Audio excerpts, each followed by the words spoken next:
En rentrant, je ne vis pas de suite le maître. Il nous attendait assis, à même le sol, un sol de sable. Il proposait de nous installer par terre, en face de lui, tout cela sans proférer une seule parole. Pour moi, c'était déjà fait, je demeurais sur mon fauteuil, pas bien loin de la porte. Il jeta une poignée de sable, les grains restèrent suspendus en l'air. Il ferma les stores des vitres et du plafond, sans se lever, d'un seul geste des deux mains. Dans le noir, les grains de sable s'éclairèrent. Ils tournoyèrent pour dessiner un cercle. Ils se placèrent pour représenter notre système solaire. Les gros grains jaunes s'agglomérèrent pour donner le soleil, d'autres les différentes planètes qui l'entouraient. Maître Tugdual ne proférait toujours aucune parole. Seuls, certains élèves s'extasièrent devant les astres qu'ils identifiaient. Certains autres confirmaient ou infirmaient les dires. Nous découvrîmes une infime partie de l'espace astronomique et par ce fait, sut évaluer nos connaissances et surtout nos lacunes. La fin du cours se fit comme au début. Les grains en suspension tombèrent.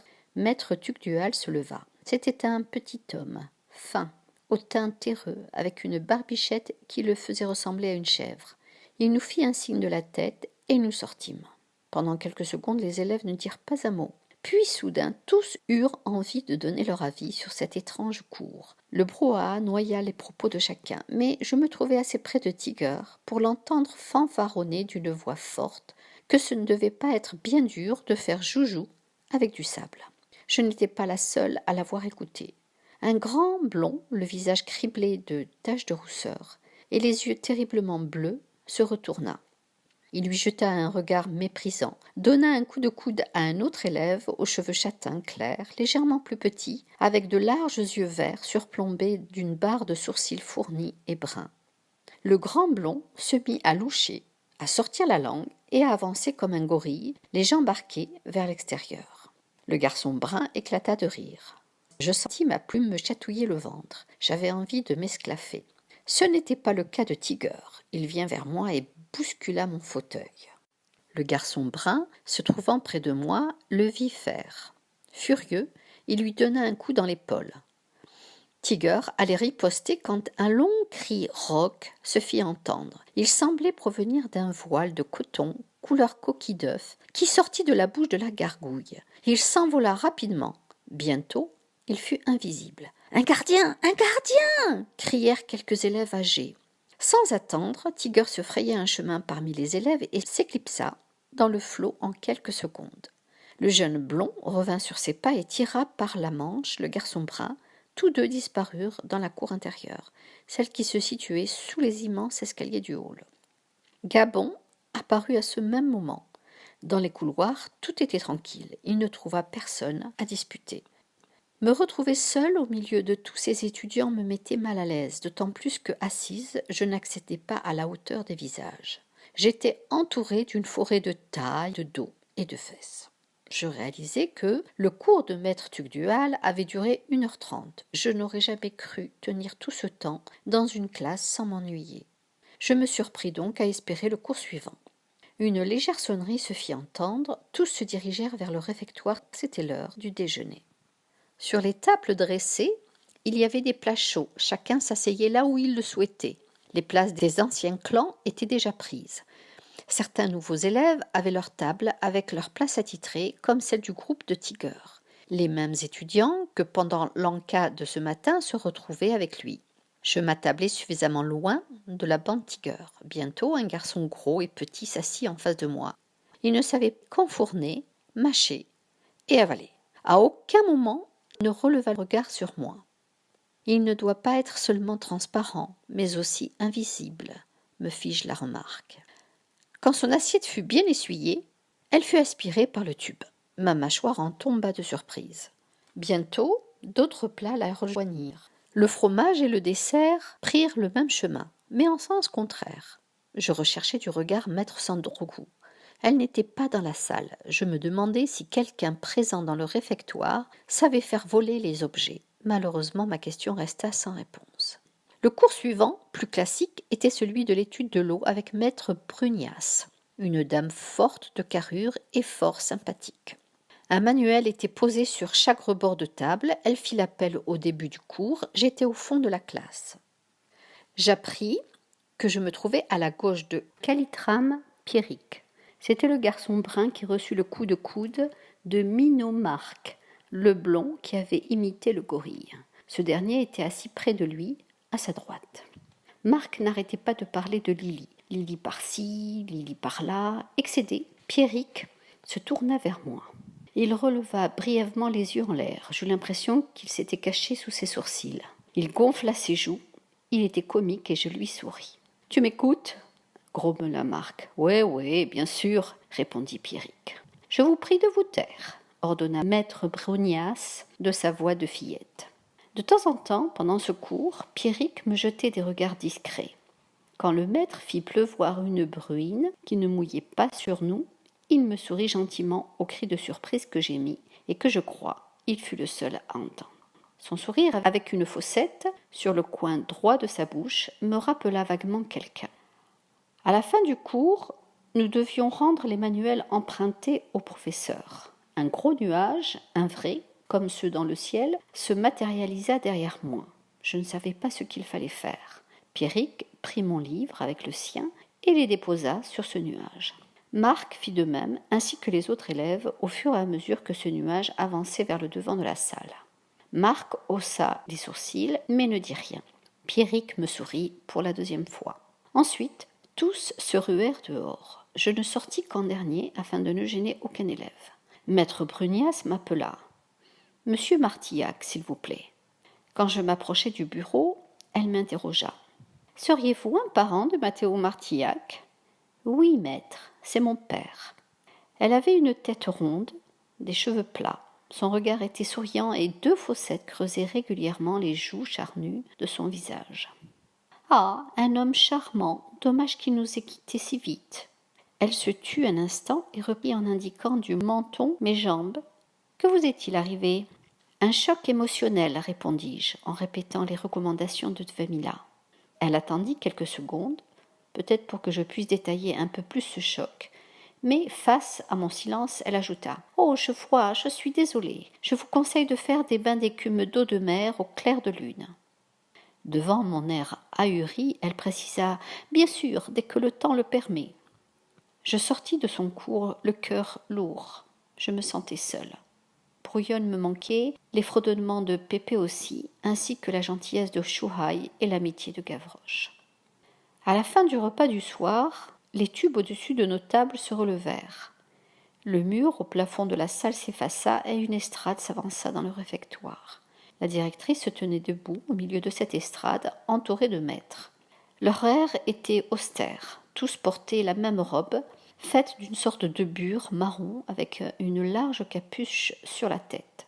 Certains s'habillèrent par-dessus d'une cape plus ou moins longue, d'une couleur plus foncée. Le silence se fit. Tous retirèrent la capuche synchrone en un seul geste, et la directrice prit la parole. « Bonsoir, chers élèves. Je vous souhaite la bienvenue. Je suis madame de Lelièvre-Pouillet Assaïné, directrice de cet établissement. Autour de moi, l'équipe enseignante que vous apprendrez à apprécier durant les 4 années d'initiation que vous ferez pour devenir confirmé. Vous avez entendu, pour ceux qui ont de grands frères ou sœurs, quelques informations sur notre camp. Sachez que la plupart sont fausses. Nous avons un air embrouilleur d'idées. Bien sûr, vous-même ne saurez le dire à ceux de l'extérieur. Tous nos secrets, nos habitudes, nos connaissances des lieux restent dans le camp et ne sont pas divulgués pour votre sécurité. Seuls ceux qui fréquentent le camp peuvent échanger des renseignements sur notre école. » Elle s'arrêta quelques secondes, un sourire sur les lèvres. Après un premier jour de classe, nous avons composé des groupes de travail. Les listes seront affichées dans le hall. Je vous demande de bien les respecter. Il ne sera pas possible de faire des changements.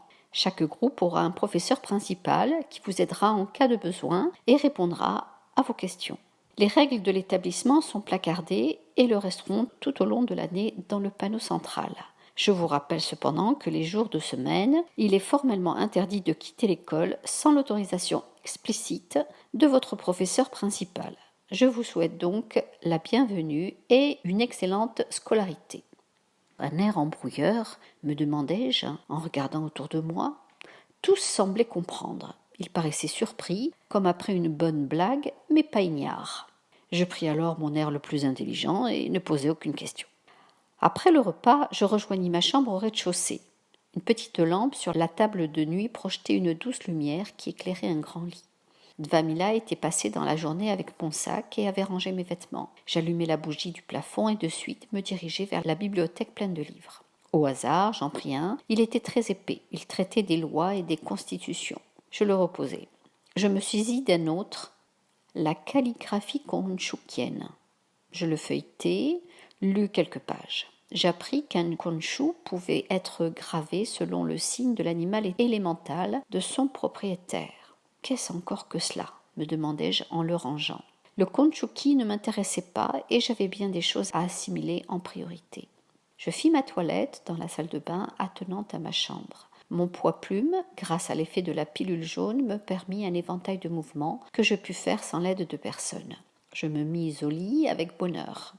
Cette première journée s'était déroulée sans encombre majeur. Personne n'avait semblé douter de ma sexualité, même si la plupart des transparents furent choqués par mon handicap. Dans le noir de ma chambre, j'entendis l'orage approcher. Bientôt les éclairs qui l'illuminaient furent suivis de tonnerres en cascade qui ébranlèrent mes vitres de fenêtre. La musique des gouttes de pluie tambourinant le camp berça mes pensées. Je réalisai que mon père avait vécu dans ce même endroit et peut-être ma mère aussi. Que maître Brunias l'avait côtoyé et pouvait dire de lui qu'il était charmant, alors que moi, je ne connaissais ni la couleur de ses yeux, ni celle de ses cheveux. Les photos de Dvamila jeune me revinrent en mémoire, et je me promis de me procurer des photos de mon père. Sur cette promesse, le sommeil me surprit, et le réveil encore plus. Sur la feuille répartition des groupes classes, affichée au mur, j'appris à mon grand soulagement que Digger Janil faisait partie d'un autre groupe. Nous ne partagerions pas toujours les mêmes cours. Seuls quelques cours du maître du vent et ceux du maître du temps seraient communs. Dans le groupe où j'étais, je lus les noms de Pierrick et Marc. Notre professeur principal était maître Sandroku, maître de lumière et de feu. Au premier cours que nous avions en commun, cours de maître Brice, maître du vent, Janil m'attendait à la sortie en compagnie de deux de ses inséparables camarades, Coco, qui avait une tête directement posée sur les épaules et qui pouvait, en les relevant, s'y cacher, si bien que ses esclaffements étaient un vrai cache-cache, son visage apparaissait et disparaissait à chaque secousse de son hilarité. Il y avait aussi Bouboule. Il portait si bien son nom que je ne le décrirai pas. Chaque fois que je le voyais, je cherchais des quilles de bowling. « Alors, le fauteuil roulant ?» lança-t-il d'une voix moqueuse en se tournant vers Bouboule et Coco, toujours prêts à rire bêtement. « Encore là ?»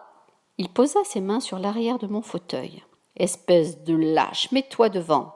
Tu tâteras de mon poing. » Quand il entendit Coco dire presque en criant « Au revoir, maître Brice !» Très vite, il retira ses mains, se retourna et fit un sourire jaune au maître du vent qui l'ignora. « Tout va bien, Martillac ?» me demanda ce dernier de sa voix tonitruante. « Oui, monsieur, je vous remercie, » répondis-je en enclenchant le mécanisme de blocage de mon fauteuil à la rampe de l'escalier et le descendis tranquillement en jetant un regard amusant sur Janil dépité. En haut de l'escalier central, je vis la gargouille, au milieu du panneau, me faire un clin d'œil. Elle s'appelait Hilda. C'était la plus jolie d'entre les gargouilles. Elle avait un visage aux traits aussi accusés que les autres, mais ses sourcils relevés en point d'interrogation lui donnaient un air rieur et sympathique. Mon regard fut attiré vers le plafond par un scintillement. Des dizaines de fils dorés pendaient sous les ampoules.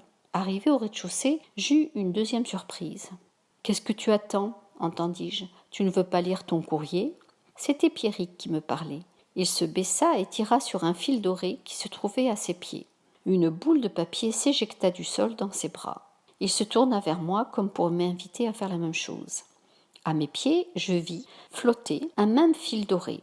Il se tenait debout sur une extrémité. Je tirai dessus et une balle de papier vint cingler mon visage. J'entendis le rire de Pierrick.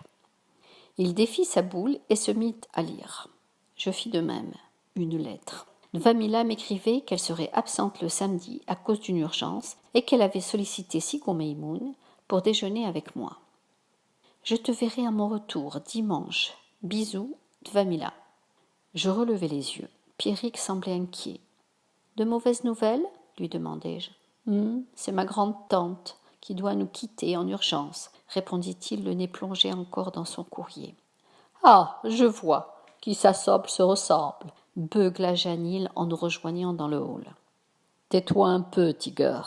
Tu cries comme une truie qu'on saigne, » rétorqua Pierrick. « L'un est handicapé des jambes, l'autre de la tête, » poursuivit-il en ignorant la remarque. « Et toi, tu risques de l'être du visage si tu continues, » menaça Marc, qui se détacha d'un groupe de filles pour s'approcher de Pierrick. « Oh, les handicapés ont besoin de renfort, » hurlait toujours Génile. « Et toi d'amuser la galerie, » dit ailleurs Pierrick. Je souris. Je reconnus une de mes expressions, celle qui me traversa l'esprit à l'instant même. Pierrick rangea tranquillement sa lettre et se dirigea vers la salle de restaurant. Marc comprit le message et il le rejoignit. Je l'ai suivi. Janil, encore une fois, ne trouva personne face à sa hargne. Et moi, ce fut la première fois que je me retrouvai plus seule pour déjeuner. Tout naturellement, Pierrick s'assit à côté de moi. Marc l'imita, mais avec hésitation. Il regardait sans arrêt deux étudiantes brunes attablées à côté. Une jeune fille brune, très typée, méditerranéenne, un piercing dans la langue, vint à notre table. Contrairement aux autres adolescentes, elle portait un pantalon sous sa tunique violette. Elle nous demanda la permission de s'installer avec nous et nous dit avec enthousiasme : « Je trouve cool la façon que vous avez eue de clouer le bec à ce fat. » « Tu parles de Tiger ?» précisa Pierrick. « Oui. En cours avec le maître de l'eau, il n'arrêtait pas de se gargariser avec l'eau de la fontaine qu'il avait au fond de la classe, » ajouta-t-elle tout en se servant une grosse cuillerée de gratin dauphinois. « Tu t'appelles Calitram, Pierrick ? Et toi ?» demanda-t-elle en se tournant vers Marc. « Minot, Marc, » répondit-il laconique, les yeux rivés sur la table voisine. « Martillac, Morgan, dis-je quand son regard noir se dirigea vers moi. « Salut, moi c'est Pajot, Myriam. » Depuis ce jour, je pris l'habitude de manger avec Pierry, Marc et Myriam. L'ambiance était amicale, mis à part l'air boudeur de Marc. Il aurait préféré s'asseoir à la table de Lily, mais se sentait peut-être obligé de suivre son ami, qui lui en avait soupé des Lily. Beau et bon vivant, Marc était la coqueluche des premières années. Moins exubérant, mais tout aussi gai, Pierrick était d'un tempérament plus posé. Dans la cour, souvent les filles s'agglutinaient autour d'eux. Quand un garçon voulait sortir avec une fille, il suffisait de se mettre en bons termes avec Marc pour que ce dernier la lui présente. Je ne restais pas avec eux dans ces moments-là. Je me sentais de trop, alors je m'éloignais. Je finis par trouver un lieu, à côté d'un banc en pierre, assez retiré pour ne pas être aperçu et suffisamment proche pour entendre la sonnerie de la reprise des cours. De loin, on voyait plus de choses. Je remarquai par exemple que Pierrick regardait souvent le groupe d'Agnès, Françoise et Jacqueline, presque aussi régulièrement que le faisait Marc envers Lily. Et puis, la jeune fille à la chevelure blanche, qui était considérée comme l'élue, je n'avais toujours pas demandé ce que cela signifiait, braquait très discrètement mais continuellement ses yeux sur Marc. Il m'a fallu plusieurs récréations pour l'observer. La première fois que Pierrick me rejoignit, je fus surprise. Il s'assit sur le banc et me dit : « L'endroit est tranquille. » Oui, c'est de là qu'on surveillait l'arrivée des pirates. Il m'indiqua du doigt une ouverture dans le mur qui donnait sur le large de l'océan. Il ne fallait pas s'endormir. Pierrick sourit. Il prit l'habitude de venir sur ce banc. Je sentais le regard de Marc sur nous, des regards furieux. Il ne m'avait jamais adressé la parole. Il devait se demander pourquoi son ami choisissait de rester avec moi au lieu d'être avec le groupe autour de lui. Livre de Pierrick. Pierrick pensait que Morgan était un drôle de garçon. Il revoyait le grain de beauté sur sa pommette droite et la fossette sur le coin gauche de sa bouche qui apparaissait à chaque sourire, rare, mais si espiègle qu'on ne l'oubliait pas. Ce garçon était un mystère. Comme la majorité, il fut surpris de la présence d'un handicapé dans une école de transparents. En général, les problèmes de santé purement anatomiques étaient curables par la psychochirothérapie. Ensuite, il le trouvait courageux, d'abord d'affronter le regard des autres sans sourciller, et puis un petit quelque chose chez ce garçon lui plaisait. Il ne savait pas encore quoi, mais il sentait une force inexplicable l'attirer vers lui. Son meilleur et plus ancien ami avait deviné cette affinité. Pour Marc, elle mettait en péril leur amitié. Contrairement à Pierrick, il n'adressait jamais la parole à Morgan, ou alors, s'il le faisait, c'était avec dédain. Quand Morgan avait discrètement demandé à Pierrick comment faire pour répondre à un courrier, Marc, derrière lui, l'entendit et poussa un soupir, que Pierrick trouva grossier. Il l'ignora et expliqua à Morgan qu'il fallait se positionner face au miroir du hall, avancer la lettre comme une offrande en murmurant le nom du destinataire. La glace se chargeait du reste. Ce fut la première fois que Pierrick fut en désaccord avec Marc, ce qui n'arrangea pas les choses. Si Morgan ne savait pas comment envoyer un courrier, c'est qu'il était un peu attardé, non ? Ainsi raisonnait Marc. Livre de Morgan. Je répondis à Dvamila que j'avais l'habitude de rester seule et que Sigurd Maybound ne m'aiderait en rien du tout pendant son absence, que la compagnie de Brouillonne me satisferait largement dès qu'elle serait de retour. Il me tardait tant de la revoir. Quand je présentai la feuille au miroir du hall, sa surface se rida et se froissa. Elle fut aspirée tout en se pliant savamment afin de prendre la forme d'une boule. Inutile de donner une adresse. La pensée de Dvamila suffisait à la transmettre à son destinataire. « As-tu expédié ton courrier ?» me demanda Pierrick. « J'ai trouvé cela rigolo. J'avais envie d'écrire plein de lettres, lui dis-je. » Un jour, un jeune transparent a envoyé une trentaine de feuilles blanches au chef du conseil des décisions. Il trouva cela rigolo aussi. Le miroir les a prises. À la 31e feuille, il les lui a renvoyées tout en projectiles qui, sans arrêt, vinrent le bombarder comme des balles de mitraillette. Elles l'ont poursuivi pendant 24 heures. Crois-moi, ce jeune n'a plus jamais recommencé, me raconta Pierrick. « Merci de m'avertir, lui dis-je en riant. Puis j'ajoutai au bout d'un instant, « Le chef du conseil des décisions, c'est quoi ?» Il ne répondit pas de suite. Son regard s'attarda sur mon visage, que je sentis rougir. Il finit par me dire, « C'est, je pense, l'équivalent d'un maire de village chez les opaques. » Il avait nettement deviné que je venais d'un monde d'opaques et que je ne connaissais pas grand-chose à celui des transparents. Mais il ne se montra pas plus choqué que cela. Je savais qu'il pouvait l'être, car comme me l'avait expliqué Dvamila, les transparents qui vivaient avec les opaques le faisaient en famille. Ils recevaient une éducation transparente et étaient élevés dans la culture des instructions des règles et du règne de leur gouvernement. Livre de Marc. Marc ne supportait pas la présence de cet intrus de Martillac. Son instinct lui disait qu'il y avait une fausse note dans son apparence. Ses vêtements trop larges, son sourire jamais franc, sa façon de toujours chuchoter, le peu de fois où il ouvrait la bouche, rien de net. Pourquoi se cachait-il sous sa casquette ? Et puis il le trouvait envahissant, sans arrêt à faire celui qui ne savait rien faire pour attirer l'attention de son ami Pierrick. À s'isoler dans la cour pour le séparer de lui, il faisait l'intéressant alors qu'il était bête. Pendant le cours de maître Sandrocourt, maître du feu, quand il a fallu se mettre en binôme et que Pierrick choisit Morgan, Marc ne put s'empêcher de le lui reprocher et de remarquer avec amertume. « Comment peux-tu préférer travailler avec un garçon aussi pâteau ? Il est maniéré, et le peu de fois où il ouvre la bouche, c'est pour dire des âneries avec sa voix de fille. » Et il imita la voix de Morgan, la déformant dans les aigus. De Morgane. Quand je perçus la remarque méchante de Marc qui me traita de garçon pâteau et qui imita ma voix en la déformant exagérément, je fis faire demi-tour à mon fauteuil et partis aussi vite que je le pus. Je n'écoutai pas ce que lui répondit Pierrick, mais eux m'entendirent. Pierrick me rejoignit. Marc est mon meilleur ami. Je le connais depuis la maternelle. Il n'est pas méchant, tu sais. Il est un peu moqueur. Je crois qu'il est jaloux, me dévoila-t-il, l'air gêné. Jaloux ? Répétai-je aussi surprise et légèrement effrayée. Oui, son amitié est assez exclusive. Il ne veut pas que j'aie d'autres copains, me précisa-t-il. Je ne dis rien, soulagée de savoir qu'il s'agissait de cette jalousie-là. Nous déjeunions toujours ensemble. Marc continuait à m'ignorer, je fis de même, et n'écoutais même pas ses commentaires quand il s'adressait à Myriam ou à Pierrick. Je décidai de le traiter dorénavant comme la gale, en quantité négligeable. Il nous arrivait parfois de nous lancer des piques.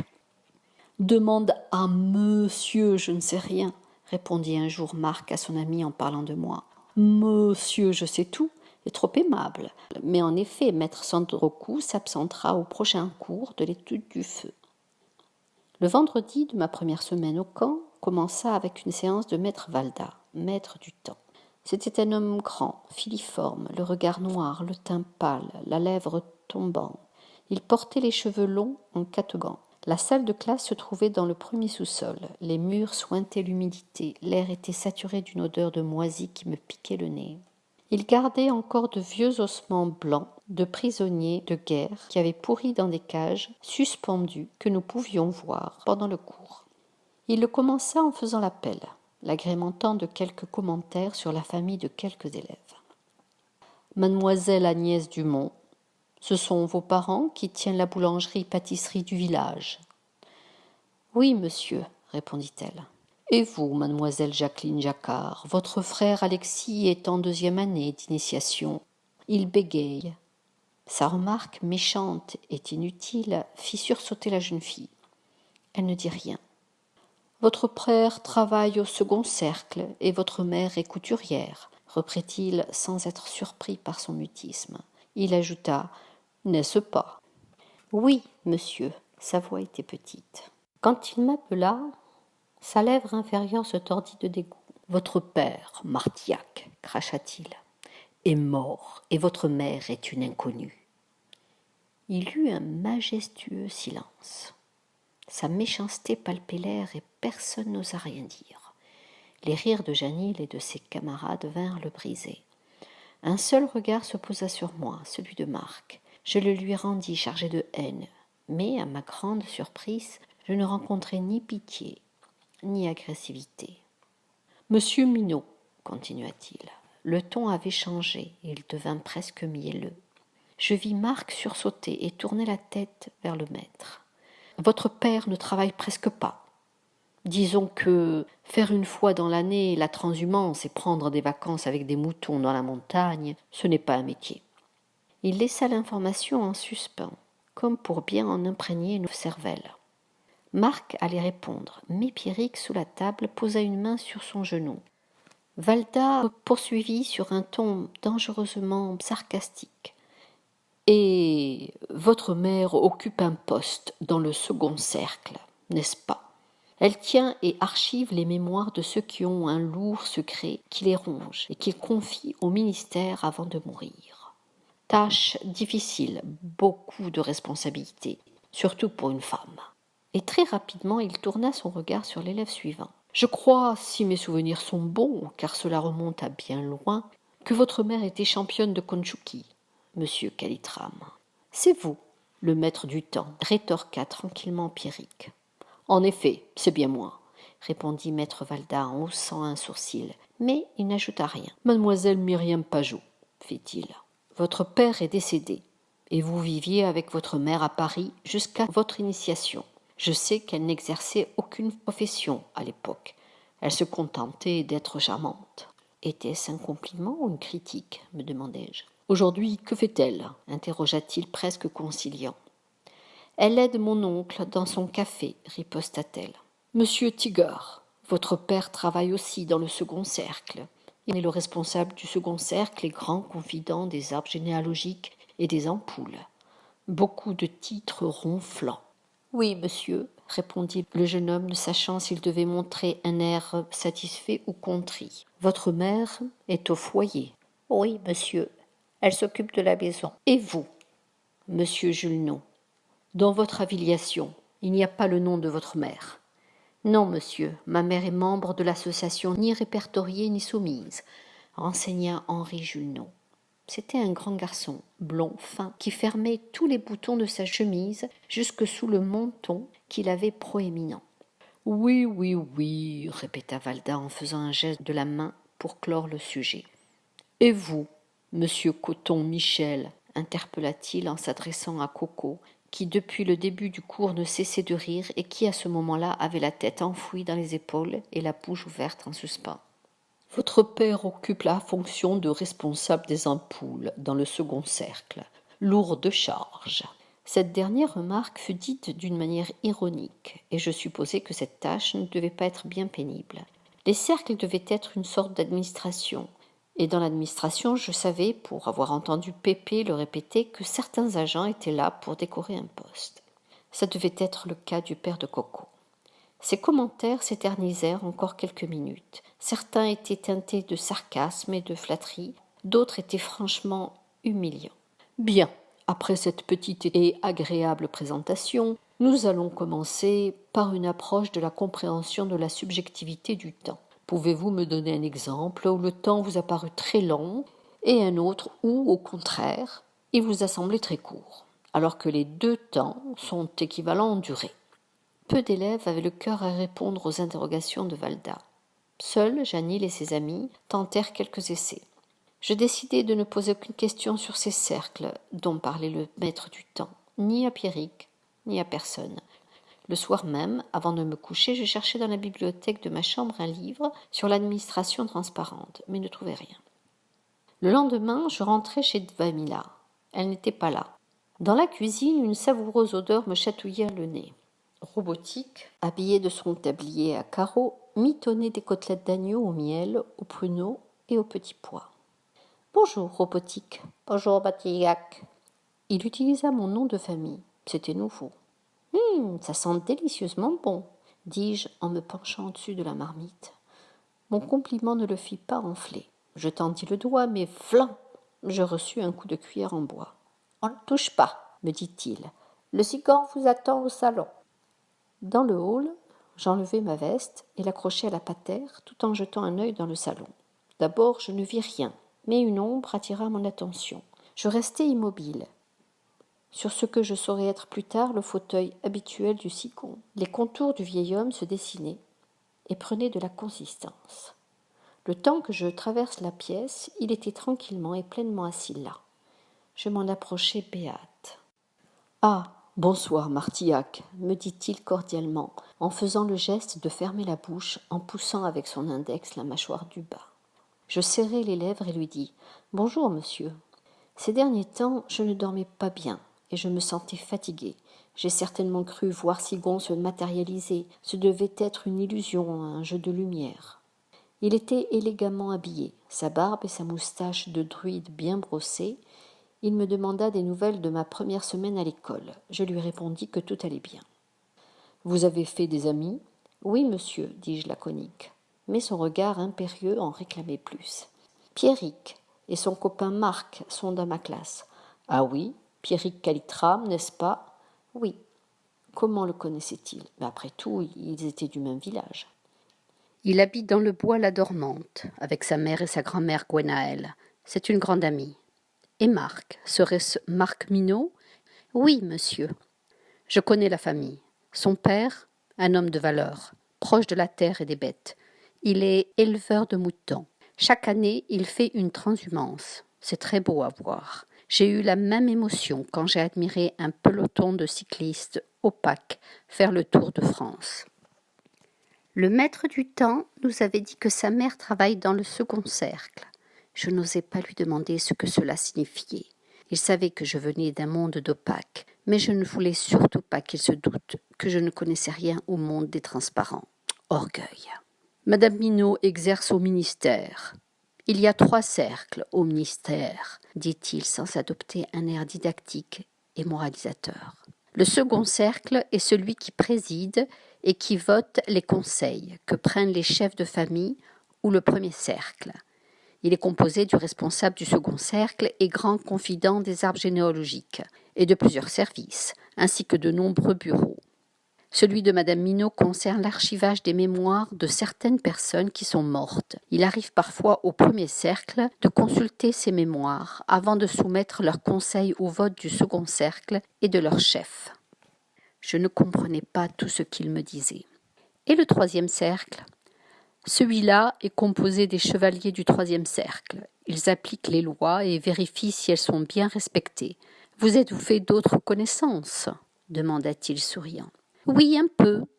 Myriam Pajot, qui vient juste d'arriver au village avec sa maman, ainsi que quelques copines, » finis-je par répondre d'une manière plus évasive. J'ai en effet su que Madame Pajot était de retour. C'est une bonne chose pour elle. Elle aide son frère qui tient le bistrot du coin, un café-hôtel très fréquenté. Avez-vous fait connaissance d'Agnès Dumont? Agnès? Oui. C'est une personne adorable. Ses parents font de délicieuses pâtisseries. Je ne la rencontre pas beaucoup. Nous prenons la navette du lundi matin. C'est surtout à ce moment que nous nous côtoyons. J'entendis tousser derrière moi. Robotique annonça le repas et nous passâmes à table. La nuit, seule, j'écoutais les jeunes voisins discuter dehors. Il faisait doux et leurs voix portaient loin dans le silence. Mais je n'avais pas envie de les rejoindre. Je me voyais mal me pointer avec mon fauteuil roulant. Je m'étais mise au lit de bonne heure, le cœur lourd, le crâne rempli de préoccupations. Le lendemain matin, je me réveillai la tête encore dans mes rêves flous et désagréables. Je pris mon petit déjeuner sans grand enthousiasme. Brouillonne me manquait, ainsi que Pépé, son ami Chouhaï, Gavroche. Je me sentais seule, perdue. La boulangère sonna à la porte et livra une baguette de pain. Je vis dans l'entrebâillement le chat de la voisine et plus loin mon voisin sur son tapis. J'entendis madame Duchamp appeler son animal. « Napoléon! Napoléon !» J'ouvris un peu plus la porte. Le petit félin, son très court pelage, aujourd'hui vert, avec sa queue en l'air, se dandinait tranquillement sur la haute murette de monsieur Sauterne. Il sauta sur la carpette volante. La secousse ne perturba pas l'homme, assis en tailleur. Napoléon s'installa près de lui. Tous deux donnaient l'impression de méditer. Le spectacle était assez comique. « Bonjour, bon garçon !» lança madame Duchamp. « Bonjour, madame. Je suis sûre que Napoléon est avec Jacques. Il va encore y faire ses griffes et je vais devoir réparer les dégâts. Ah, ce chat !» Elle se mit sur la pointe des pieds pour vérifier si l'animal était bien là où elle l'avait supposé. Je refermai la porte. Je n'aimerais certainement pas trop rouler sur le pavé de la cité, mais rester toute la journée enfermée me serait insupportable. Ma décision fut prise rapidement. « Robotique, je vais au marché. Tu as besoin de quelque chose ?» « Oui, me répondit-il ravi de ma proposition. Je voudrais faire des poivrons farcis. Peux-tu m'en acheter 6 rouges ?» Il me tendit nacelle et porte-monnaie. Le tutoiement vint naturellement et je ne m'en formalisais pas. J'avais raison, rouler sur les pavés me secouait comme un panier à salade. Mais il faisait beau et je pensais qu'un bain de foule me ferait du bien. Quelques élèves me dirent bonjour. En passant près du bistrot du coin, qui était plein à craquer, j'entrevis par la baie vitrée un petit groupe de jeunes avec Pierrick, Marc et Myriam, attablés autour d'un reste de petit déjeuner. Au marché, je rencontrai Janil et sa bande de quartier. Ils ne m'évitèrent pas et je m'apprêtais à subir leur intérêt. « Regardez, le fauteuil roulant !» s'exclama Janil. Ils m'entourèrent. Janil se mit derrière mon fauteuil et prit les commandes. Il le conduisit vers un endroit plus tranquille. J'étais impuissante. Soudain, il s'arrêta. Le groupe s'écarta et devant moi, je vis Monsieur Sigon. « Bonjour, monsieur !» dirent d'une voix respectueuse tous ceux de la bande. « Bonjour, Morgan !» dit le vieil homme. « Bon, Martignac, on te laisse à la prochaine !» lança Janil comme si nous étions les meilleurs amis du monde, et il se retira. Monsieur Sigon se pencha légèrement au-dessus de mon panier et me fit un grand sourire. De poivrons rouges. Ses yeux pétillèrent. Moi, j'ai pris des huîtres. Il me montra son cabas. Cela fera une délicieuse entrée. Je n'étais pas sûre de bien aimer. Je n'y avais jamais goûté. À Paris, seuls les restaurants huppés en avaient. Pépé m'avait dit que l'on les mangeait vivants. On verra bien. Je fis une partie du trajet avec monsieur Sigon jusqu'à ce qu'une vieille dame l'interpelle. Je continuai seule.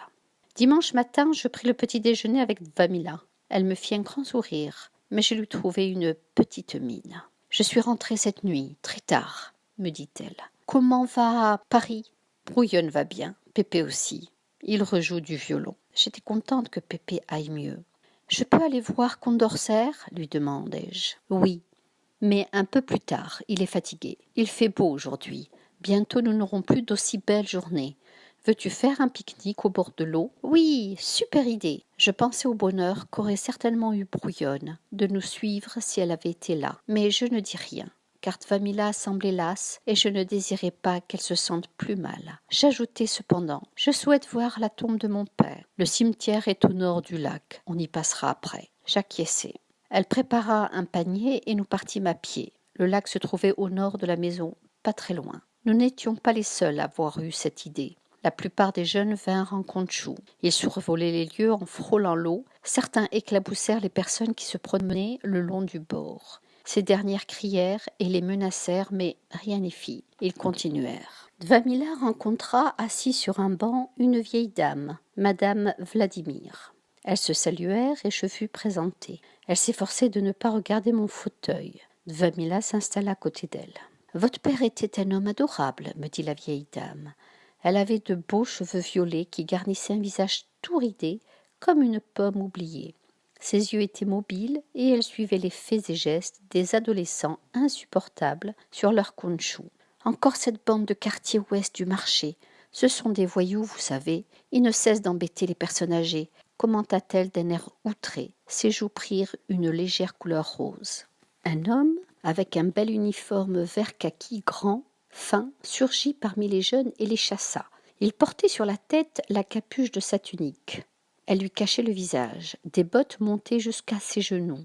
Les broderies, sur le milieu de sa capuche, sur le haut de ses bras, à la base de ses larges épaules et le devant de ses chaussures scintillaient sous le soleil. Il avait très belle allure. « Monsieur Sauterne, quel monsieur charmant! Il vient de s'installer avec quelqu'un. Il était temps. Il n'est plus du tout jeune, vous savez. C'est grâce à Madame Duchamp. C'est elle qui a provoqué la rencontre des deux. Son chat a défait les mailles de son tapis de méditation. C'est Mademoiselle Picheron, la couturière du village, qui l'a réparé. Elle a des doigts de fée. Et bien sûr, ça a été le coup de foudre, que c'est beau. Mais ils ne se sont pas mariés. Elle refuse. Elle appartient à l'association ni répertoriée ni soumise. Je leur trouve beaucoup de courage à toutes ces femmes. Ce monsieur qui chassa les voyous est notre voisin, celui que je vois sur un tapis tous les matins depuis que je suis chez Dvamila, pensai-je. Tenez, voilà encore des jeunes du même quartier que les autres. Ils ont dû se rater. Elle désigna 3 adolescents qui arrivaient à toute vitesse sur leur conchou. Ils firent le tour du lac et repartirent. Je reconnus Janil, Coco et Boutboul. Leurs parents font partie de la bande du duc, murmura-t-elle en approchant son visage de celui de Dvamila, qui ne proféra aucune parole. Enfin, c'est ce qui se dit, se reprit-elle en relevant la tête devant son mutisme.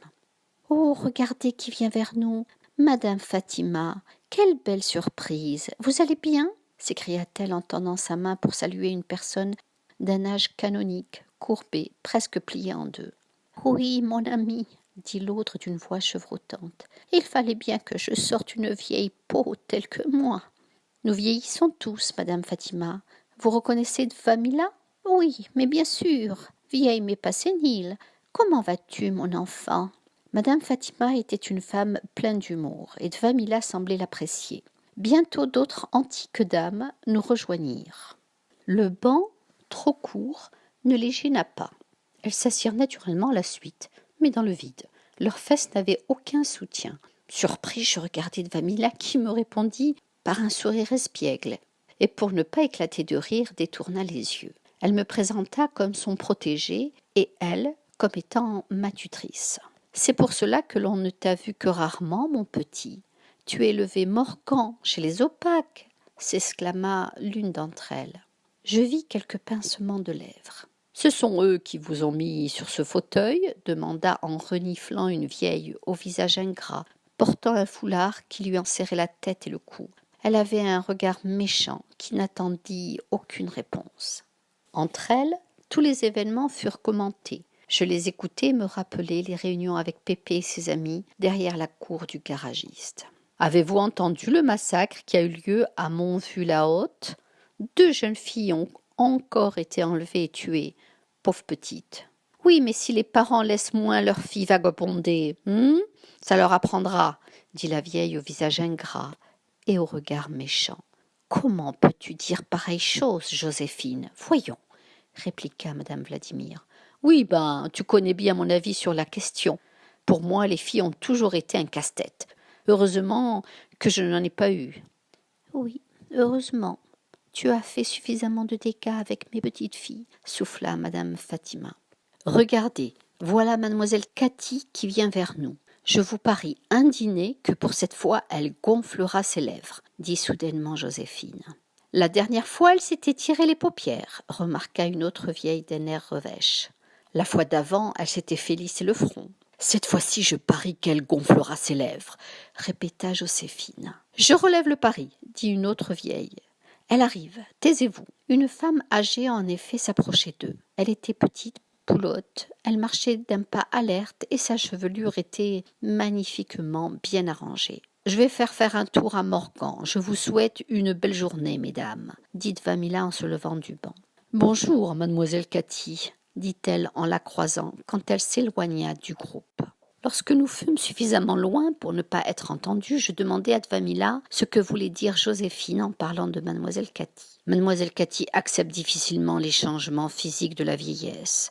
Alors, elle y remédie. Dès qu'elle voit ses amis, elle utilise son énergie pour améliorer son apparence. Bien sûr, ces changements ne durent que l'espace d'un instant.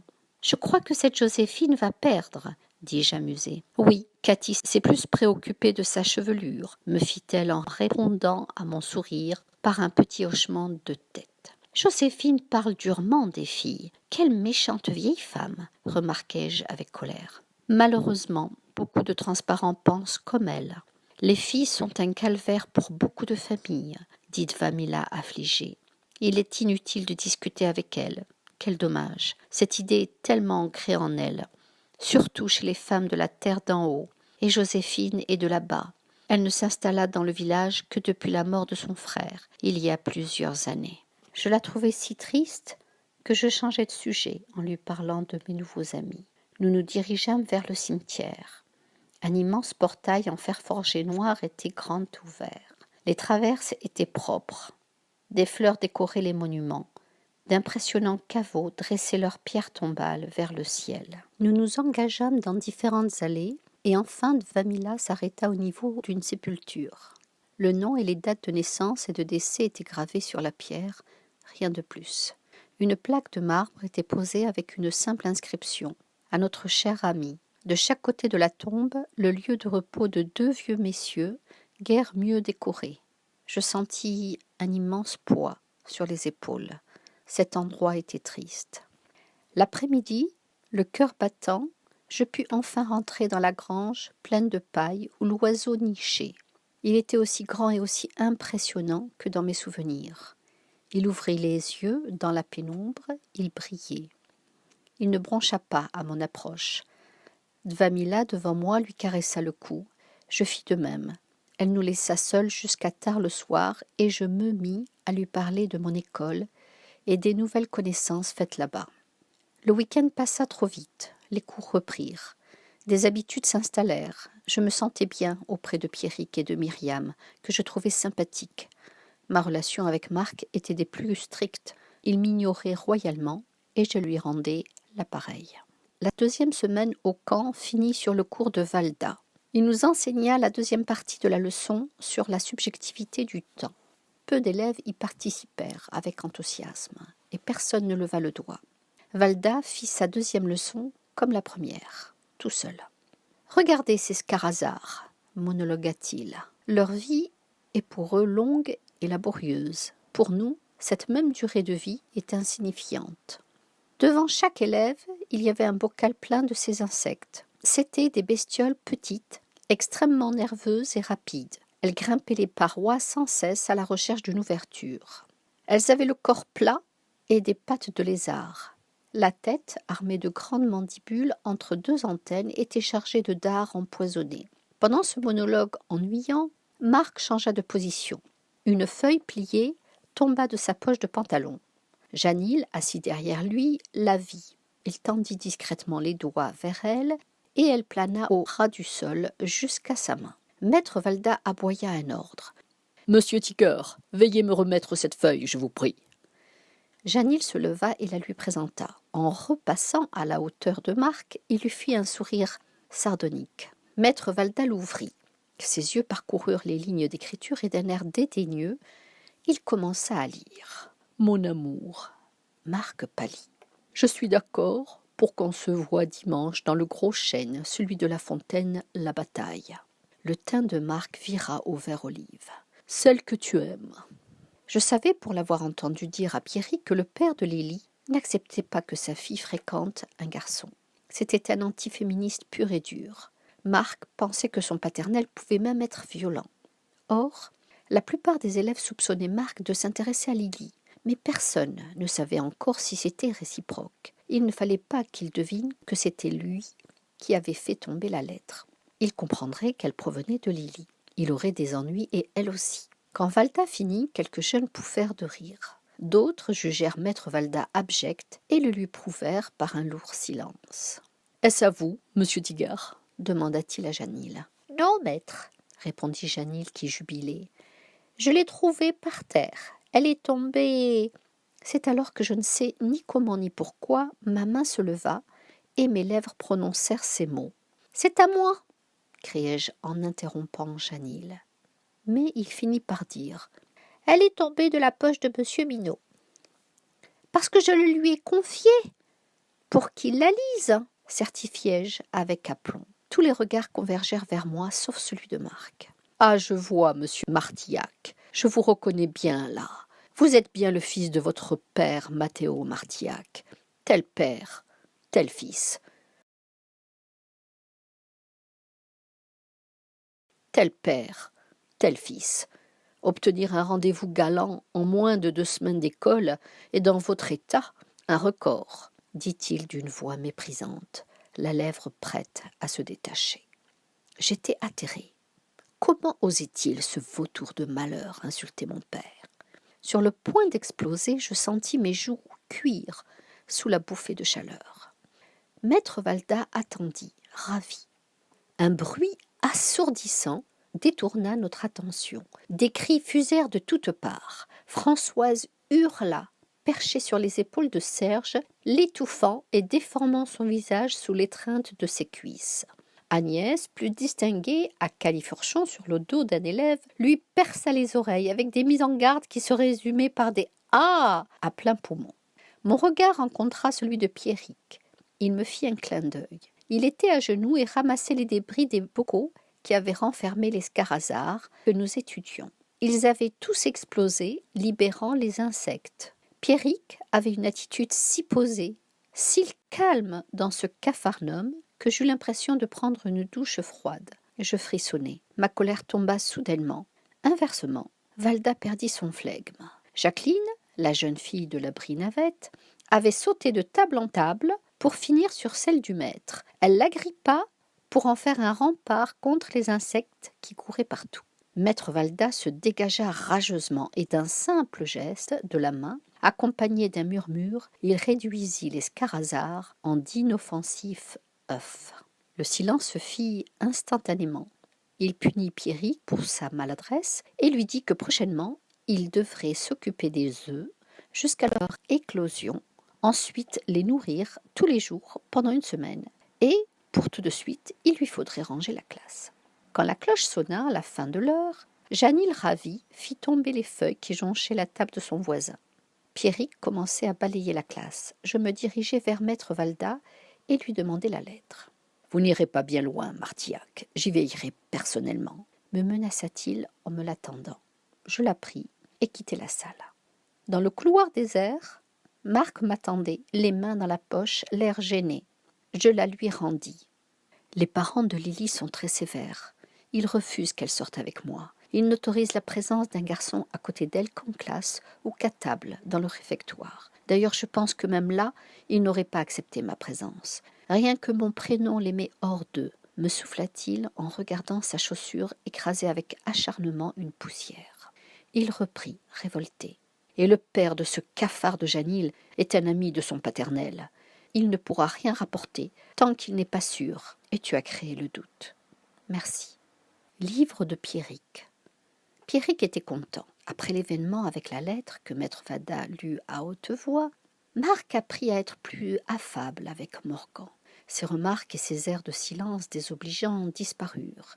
Il poussa même l'amabilité jusqu'à présenter sa grande sœur Alicia, qui se trouvait en 2e année d'initiation, à Morgan et à Myriam. Les repas autour de la table ronde du restaurant devinrent plus chaleureux. Chacun se dévoilait au milieu de blagues et d'anecdotes. C'était après un de ces repas que le groupe apprit que Myriam venait de la banlieue parisienne, un lieu cosmopolite extraterrestre. Son père était mort. Elle y vivait avec sa mère et sa famille. Dans la cité Belleville-la-Vieille, c'était un oncle qui les hébergeait. Pierrick comprit un peu mieux pourquoi son fond de pantalon lui tombait sur les genoux, pourquoi sa démarche de rappeuse et son piercing sur la langue. Elle était la seule fille de l'école à ne pas porter de jupe sous sa tunique violette. Quand Morgan raconta son monde chez les Opaques, sans ses parents, Pierrick regarda Marc d'un air entendu, tout en s'adressant à Morgan. « Tu ne vivais pas avec des transparents ?»« Non. Mais qui t'a élevé ?»« C'est Pépé Lamorozzo. C'est son surnom. Les gens du quartier l'appelaient comme cela parce qu'il chantait tout le temps cette chanson. Gigi Lamorozzo. »« Gigi Lamorozzo ?» dit Mireille. « Bien sûr, je connais. Ce n'est pas cette chanson. » Et elle commença à la fredonner. « Connais pas. C'est un extraterrestre ?» continua Pierrick. « Oui. J'ai vécu en France, à Marseille. Je n'ai appris que j'étais un transparent que dernièrement. »« Et comment l'as-tu su ?» questionna Myriam. « À mes 16 ans de conception, juste avant d'émettre des ondes, il était convenu que Dvamila vienne me chercher pour s'occuper de mon éducation. »« Dvamila ? Dvamila Beauvand ? Tu connais Dvamila Beauvand ?» interrogea Marc surpris. « Oui, » répondit Morgan. « J'habite chez elle. En quoi est-ce si extraordinaire ? En effet, si tu n'as pas été instruite des habitudes de notre monde, je comprends que tu ne saches pas envoyer un courrier, » remarqua Alicia à qui Marc avait rapporté l'incident du miroir. « Ah, parce que tu es au courant, » constata Morgan. « Dis, Morgan, tu pourras me la présenter ?» supplia Myriam les yeux brillants. « Qui ?» demanda Morgan. « Le pape, mais Dvamila, bien sûr, » précisa Myriam. « Dvamila habite le même village que vous. Vous n'avez qu'à aller lui rendre visite. Pendant des années, personne ne l'avait revue dans la cité. Je n'étais pas informée de son retour, » dit Marc. « Vous allez finir par me dévoiler enfin qui elle est ? C'est une ancienne championne nationale de Konjuki ? » ?»« Oui, j'ai remarqué ça sur ses photos. C'est quoi le Konju-chose ? » ?»« Le Konjuki est un jeu très populaire. Je crois qu'il va falloir faire ton éducation, mon cher Morgan, » dit joyeusement Marc en retroussant ses manches. Livre de Morgane. Marc nous présenta sa sœur Alicia. Elle me plut de suite. Féminine, mais sans manière, elle ressemblait à son frère, avec de longs cheveux bouclés qu'elle lâchait dans son dos, la même blondeur que celle de Marc, sans tache de son, avec des traits plus fins. Franche et directe, elle ne fut en aucune façon gênée par mon handicap. Elle mangeait habituellement avec 2 de ses amies, Corinne et Sabine, qui, comme elle, étaient en 2e année d'initiation. Elle nous rejoignait souvent à notre table à la fin des repas. Je leur avais dit que je venais de Marseille.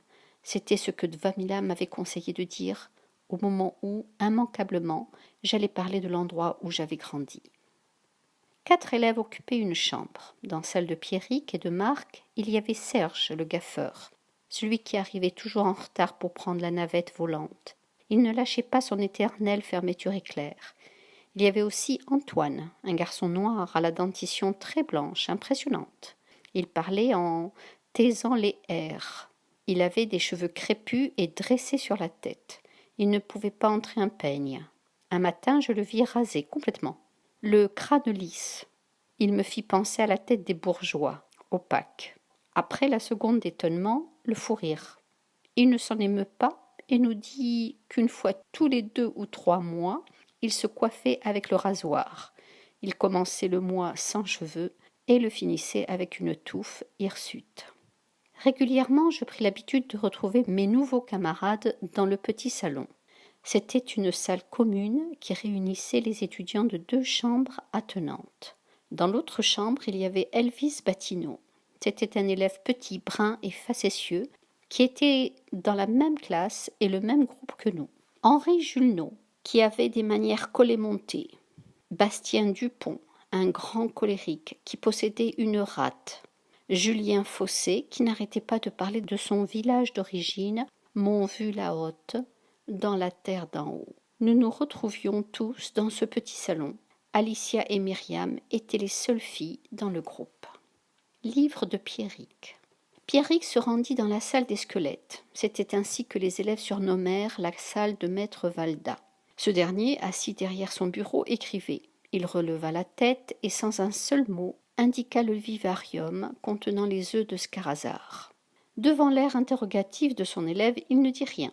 Comprenant qu'il ne pourrait pas obtenir de l'aide, Pierrick saisit l'insectarium sous le bras et s'en alla avec. Avant de refermer la porte sur lui, maître Valda gronda. « Aucun ne doit mourir. » Puis il reprit son écriture.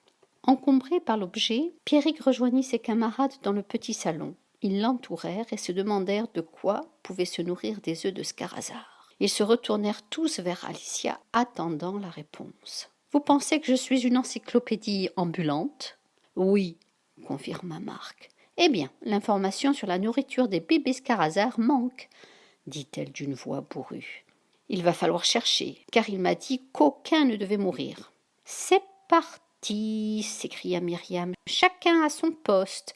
Alicia, la biblio, avec moi. Pierrick, contacte ta grand-mère. Morgan, Famila et toi, Marc, mon père, peut-être, proposa-t-il.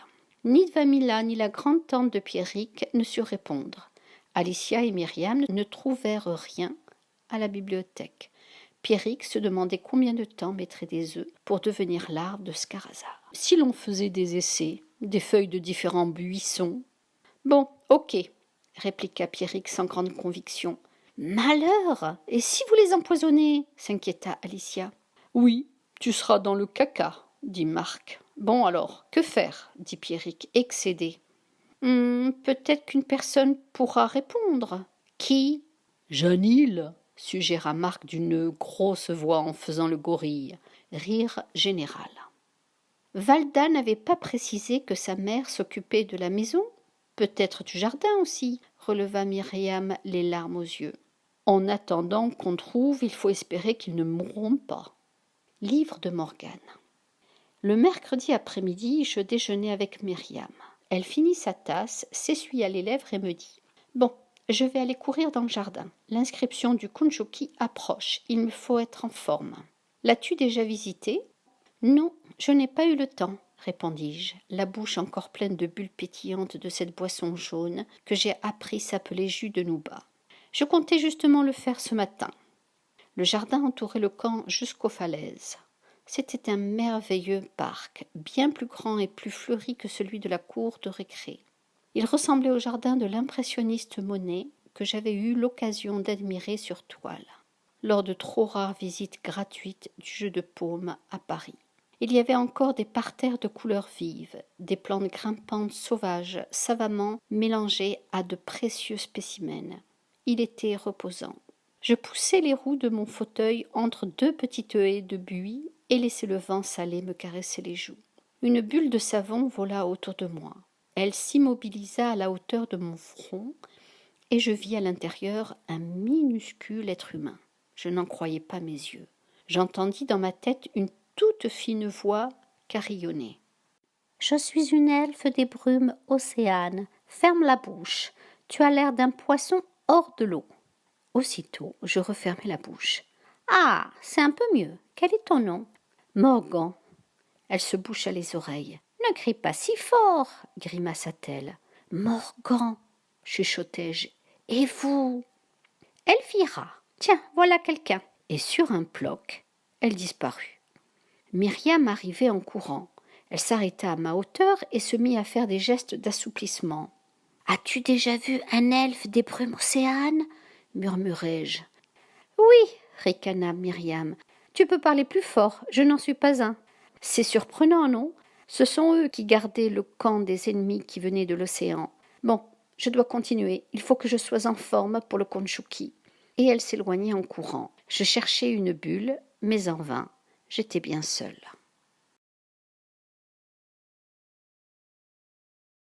Parfois, Elvira nous tenait compagnie dans le petit salon ou encore à la bibliothèque. Je pus l'observer à loisir. C'était une sirène, un être comme nous, mais avec une queue de poisson, si petit qu'elle tenait dans une bulle de savon de 10 cm de diamètre. En histoire, elle excellait, mais elle ne mettait pas toujours ses connaissances à notre disposition. Elle craignait la colère de maître Valda et puis elle adorait être suppliée. « Elvira est une peste !» fulmina un jour Marc. « Je la trouve formidable !» protesta Myriam. « Oui, Tu dis ça parce qu'elle a cherché pour toi une salle pour tes répétitions de musique, remarqua-t-il. Oui, mais c'est plus clean que de vouloir lui extraire une réponse à un devoir que tu dois rendre à maître Valda, répliqua vivement Myriam en se levant pour quitter le petit salon. Remontée, Marc la suivit en la harcelant de reproches. Un devoir que nous devons, toi et moi, rendre. Sa voix se perdit. Comme je n'avais assisté qu'à la fin de la scène, Pierrick m'expliqua que Marc et Myriam n'avaient guère avancé dans la recherche du travail en commun qu'ils devaient remettre au maître du temps. Le sujet portait sur les embargos des pirates et les moyens utilisés par les habitants du domaine, les porte-allées, pour y échapper. Savoir qu'Elphira domine parfaitement. De plus, je la soupçonne d'avoir un petit béguin pour Marc. Alors bien sûr, elle aurait adoré qu'il s'y prenne d'une manière moins cavalière. Les succès de Marc pouvaient lui porter préjudice. Cette constatation activa la plume de mon ventre. Je ris et Pierrick se joignit à moi. Ces moments de complicité avec Pierrick étaient de vrai bonheur, et j'étais sûre que c'était réciproque. Je le lisais dans son regard. Le vendredi soir, maître Sandroku nous convoqua, Myriam et moi, pour nous annoncer que nous passerions la nuit au camp, car aucun adulte ne pouvait nous accueillir chez nous cette nuit. Aussi quitterions-nous l'école demain matin. Cette nouvelle ne me surprit pas. J'avais reçu dans la semaine une lettre de la part de Dvamila dans laquelle elle m'expliquait son absence et celle du Sigon. Le lendemain, Myriam et moi étions devant l'abri navette. Elle me dit qu'elle voulait monter un groupe de musique. « Sais-tu jouer d'un instrument ou chanter ?» me demanda-t-elle. « Je gratte un peu, » lui affirmai-je. J'accompagnais Pepe Lamorozzo quand il chantait dans le métro pendant ses virées, lorsque son ami était indisposé. Avec moi, j'ai un guitariste, je suis une trompettiste, il me faut maintenant un batteur, et surtout une pièce pour répéter. Et ce vieux chacal de Gabossu ne nous laissera jamais aller dans les vieilles salles désaffectées, soupira Myriam. Gabossu ? Je souris. Ça lui va bien ?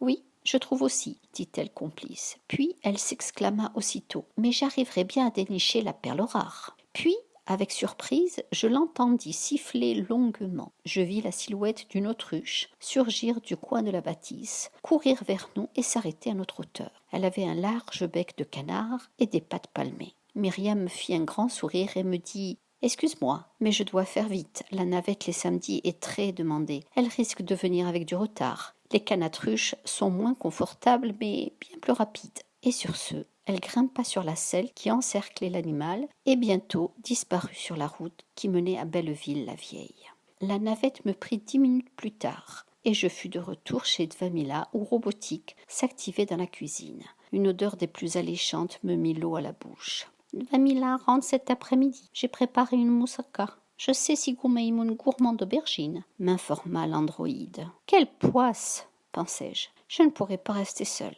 Dans le salon, il était penché au-dessus d'un pot. Il portait une gandoura vert amande, lacérée de traînées vert émeraude, des bordures brodées de la même couleur et un chèche noir sur la tête, avec quelques petites touches des deux teintes. Sa main caressait la tige d'une fleur. Ses doigts grattaient l'envers d'une feuille, comme j'aurais fait derrière les oreilles de Brouillonne pour la flatter. Sigon Maïmoun chatouillait une plante qui se tordait, comme sous l'effet d'un fou rire. Je dus me frotter les yeux pour le croire. Je ne rêvais pas. Il sentit ma présence. « Bonjour, Martillac. »« Bonjour, monsieur, » lui répondis-je, fermant la bouche et me reprenant à temps pour qu'il ne voie pas mon air ahuri. « Comment s'est passée ta semaine ?» me demanda-t-il en se redressant. « Très bien, merci. » J'observai la tige qui se tendait vers la main du Sigon, comme si les pétales réclamaient des caresses. Il s'en écarta. « Je crois que Robotique nous a préparé une moussaka. Le parfum est délicieux, mon ami, » dit-il au robot qui apparut pour mettre la table. Je l'aidai pendant que Sigon tournait autour de lui, tout en essayant de lui soustraire des informations sur le secret de la recette. « N'est-ce pas l'odeur de l'ail que je sens ? Cependant, une autre émanation, je n'arrive pas à reconnaître. » Mais en vain. Robotique, qui commençait à enfler, ne lâcha rien. À table, il ne dit pas grand-chose. Il dégustait chaque bouchée. La directrice parla d'un air embrouilleur quand elle nous accueillit, lui dis-je, sans préciser ma question. Je pressentais que Sigon pouvait répondre à mes interrogations sans paraître surpris, et cela, j'appréciais. Un air embrouilleur est un gaz qui embrouille les idées de tous les élèves du camp. Quand ces derniers se trouvent à l'extérieur de l'école, ils ne doivent pas informer ceux qui y sont étrangers. L'organisation, le plan, et les différentes parties du camp, le déroulement des cours et bien d'autres choses qui pourraient indiquer à un ennemi comment faire pour pénétrer dans l'école. Quel ennemi? Les acolytes du duc, non infestés. De quoi se nourrissent les larves de Scarazar? De feuilles de mûrier. C'est un arbuste qui pousse le long de la rivière El Ain, derrière la rangée d'eucalyptus. Je revoyais ces grands arbres aux troncs blancs et lépreux, aux longues feuilles fines et odorantes. Ils longeaient la rivière qui alimentait le lac. Les scarazars à l'état larvaire se positionnent tous à la queue leu en direction du nord-sud. La tête indiquant le nord, me dit-il, ce qui peut être drôlement efficace quand tu te perds. Je me dis que M. Sigon n'était, réflexion faite, pas une si mauvaise compagnie. Après le déjeuner, il retourna chez lui et moi dans mon antre. 1 heure plus tard, Dvamila frappa à la porte de ma chambre. Je lui trouvai, comme le week-end dernier, un air fatigué, mais souriante. Elle m'annonça. J'ai des nouvelles de Pepe Lamorozzo. Il se porte comme un charme. Je l'ai soigné, mais bien sûr, il ne sait pas qui je suis, ni même ce que tu es devenu. Je lui ai laissé deviner que tu allais bien. Merci, Dvamila. Pepe Lamorozzo est un vieux dur à cuire. Il me surprendra toujours. Il est le seul à pouvoir revenir de chez les morts. Comment allez-vous? Je vais bien. Et toi, raconte-moi un peu ta semaine. Elle s'assit sur le bord de mon lit. Dvamila, Maître Valda a dit que mon père était un coureur de jupons. Pourquoi? Pour quelle raison, Maître Valda t'a-t-il dit ça? S'étonna Dvamila. C'est long à expliquer. Répondez-moi, s'il vous plaît, suppliai-je. Eh bien, ton père était très séduisant, et les jeunes femmes subissaient son charme assez facilement, y compris Maître Brugnas. Sa mine prit un air espiègle. L'année de notre 4e d'initiation, elle venait juste d'être nommée. Ceux qui ne connaissaient pas bien ton père pouvaient avoir une fausse impression de playboy. C'était trompeur. Il tomba très amoureux d'une femme, et je crois bien que c'était de ta mère, Morgane. Qui est ma mère? Et pourquoi personne ne le sait? Quand un couple a une descendance, la filiation est marquée en lettres d'or sur les registres. Que disent-ils? La colère faisait vibrer ma voix. Il n'y a rien d'inscrit sur les registres. Ton nom y est, ainsi que celui de ton père, mais pas celui de ta mère. Tes parents avaient certainement des raisons, soupira Dvamila. Est-ce que vous avez des photos de mon père? Non, et personne n'en a. Ton père était un filtreur investi, un agent secret, si tu veux. Il faisait du contre-espionnage, et donc il avait une protection pour ne pas être pris en photo, ou être filmé ou holographié. Et ses anciennes photos avant de faire ce métier, détruites, enfumées. Devant mon air déçu, Dvamila se pencha, me toucha légèrement l'épaule et dit avec une pointe de mystère et de malice. J'ai une surprise pour toi. Elle s'absenta quelques secondes, et je la revis avec Brouillonne, m'écriai-je. Oh, Brouillonne, tu m'as tant manqué. Elle se jeta dans mes bras ouverts. Je la serrai fort. Elle se mit à sauter dans tous les sens. Elle était partout à la fois. La chambre fut sans dessus-dessous. Je comprends pourquoi tu l'as appelée Brouillonne, s'exclama Dvamila. Je fis rapidement mon placard, rangeai ma chambre pendant que Brouillonne inspectait toute la maison. Ensuite, je rejoignis Dvamila dans le salon. Elle était assise sur son fauteuil préféré et Robotique se tenait debout face à elle. Il faisait une tête que je ne lui avais encore jamais vue. Devant mon air interrogateur, Dvamila me dit que Robotique n'avait jamais côtoyé de bestiole comme Brouillonne. Cela ne m'étonne pas. Avec les pelouses qu'il y avait dans les jardins des opaques, les gens ne risquaient pas d'avoir des animaux domestiques autres que des poissons et des perroquets. Les chiens et les chats étaient bannis, dis-je. Il n'est pas question que je nettoie les crottes de cet animal, dit Robotique d'une voix plus grinçante que d'habitude. Ne t'inquiète pas, Robotique, le rassurai-je. Brouillonne est une chienne propre et très bien élevée. Je le confirme, Robotique, surenchérit Dvamila. Elle resta chez moi dans mon appartement plus de 3 semaines et je n'ai jamais eu à m'en plaindre. Ici, il n'y aura même pas besoin de lui faire faire sa sortie comme à Paris. Je pense que tout se passera bien. Robotique ne dit rien, mais je le sentis légèrement sceptique. Qu'est-ce que mange cet animal? Demanda-t-il, l'air boudeur. Sa voix était moins grinçante. Oh, elle n'est pas compliquée. Il me revenait en mémoire les jours difficiles et les pauvres repas que nous avions dû partager, elle et moi. Elle se nourrit des restes. Je tue le fait qu'elle faisait très bien les poubelles. Des restes? Des restes de repas, précisai-je. Robotique hocha la tête et retourna dans la cuisine. J'installai mon fauteuil devant Dvamila et commençai à me servir un thé chaud. un rituel des après-midi du samedi-dimanche qui me plaisait bien. « Si tu veux, on peut faire une sortie autour du lac, » me dit-elle. « Oui, je veux bien. Brouillonne va adorer courir librement. » Ma voix se fait là très légèrement, mais cela suffit pour que Dvamila comprenne ma détresse. « Ne te décourage pas, Morgane, je suis sûre que tu retrouveras l'usage de tes jambes, » me dit-elle avec une immense tendresse et une grande conviction. Elle se leva et commença à débarrasser. Je l'aidai. Je ne m'étais pas trompée. Brouillonne gambadait dans tous les sens, et surtout après les oiseaux. Elle n'en avait jamais vu autant. Elle sauta dans l'eau glacée du lac pour les attraper, mais elle fut surprise par la température, sortit bien vite, se secoua pour reprendre de plus belle. Le ciel était couvert et le temps était bien frais. Il y avait du monde, mais personne ne pique-niquait ou même ne s'asseyait sur les bancs. Au loin, je vis 3 Kondchous se diriger vers le lac. Je reconnus Pierrick, Marc et Myriam. Je leur fis signe de la main. Ils vinrent vers nous. « Une fille sur un Kondchou, en dehors du stade ? C'est plutôt rare, » constata-t-elle. « Ce sont des amis à toi ? » ?»« Oui, ils aimeraient beaucoup vous connaître. Ils sont fans de Kondchouki, » lui annonçai-je. « dit-elle en hochant la tête. Les 3 Kondchous atterrirent à nos pieds. Je fis les présentations. Dvamila, Pierrick, Marc et Myriam. Je sentis une légère gêne entre Pierrick et Dvamila.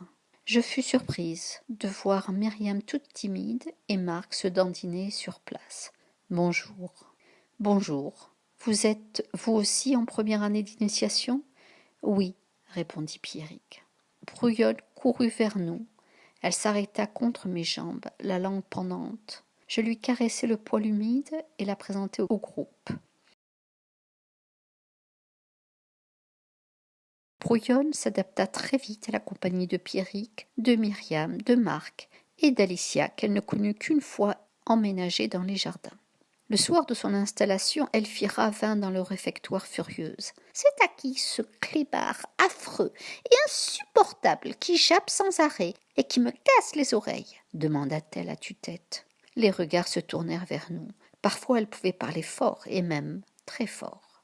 Janil imita l'aboiement d'un chien et ses 2 camarades éclatèrent de rire. « C'est une chienne, » répondis-je agacée. « Et elle ne s'appelle pas Clébard, mais Brouillonne. »« Il faudra lui apprendre la politesse, monsieur, et à moins faire la faux-folle, » rétorqua-t-elle. Puis elle fit demi-tour et partit en relevant le menton. « Elle peut parler, elle, » dit Elvis ironique. Il mangeait dans la table voisine. « Si vous saviez les écarts de conduite d'Elphira, vous seriez surpris, » ajouta-t-il goguenard. « Elphira ?» demanda Myriam. « Oui, oui, Elphira, » confirma-t-il. « Bon, je dois y aller, » dit Alicia en ramassant le livre ouvert devant son assiette. Aujourd'hui, elle avait pris son repas avec nous. Elle le rangea dans son grand cartable, les autres la suivirent coupant court à la discussion.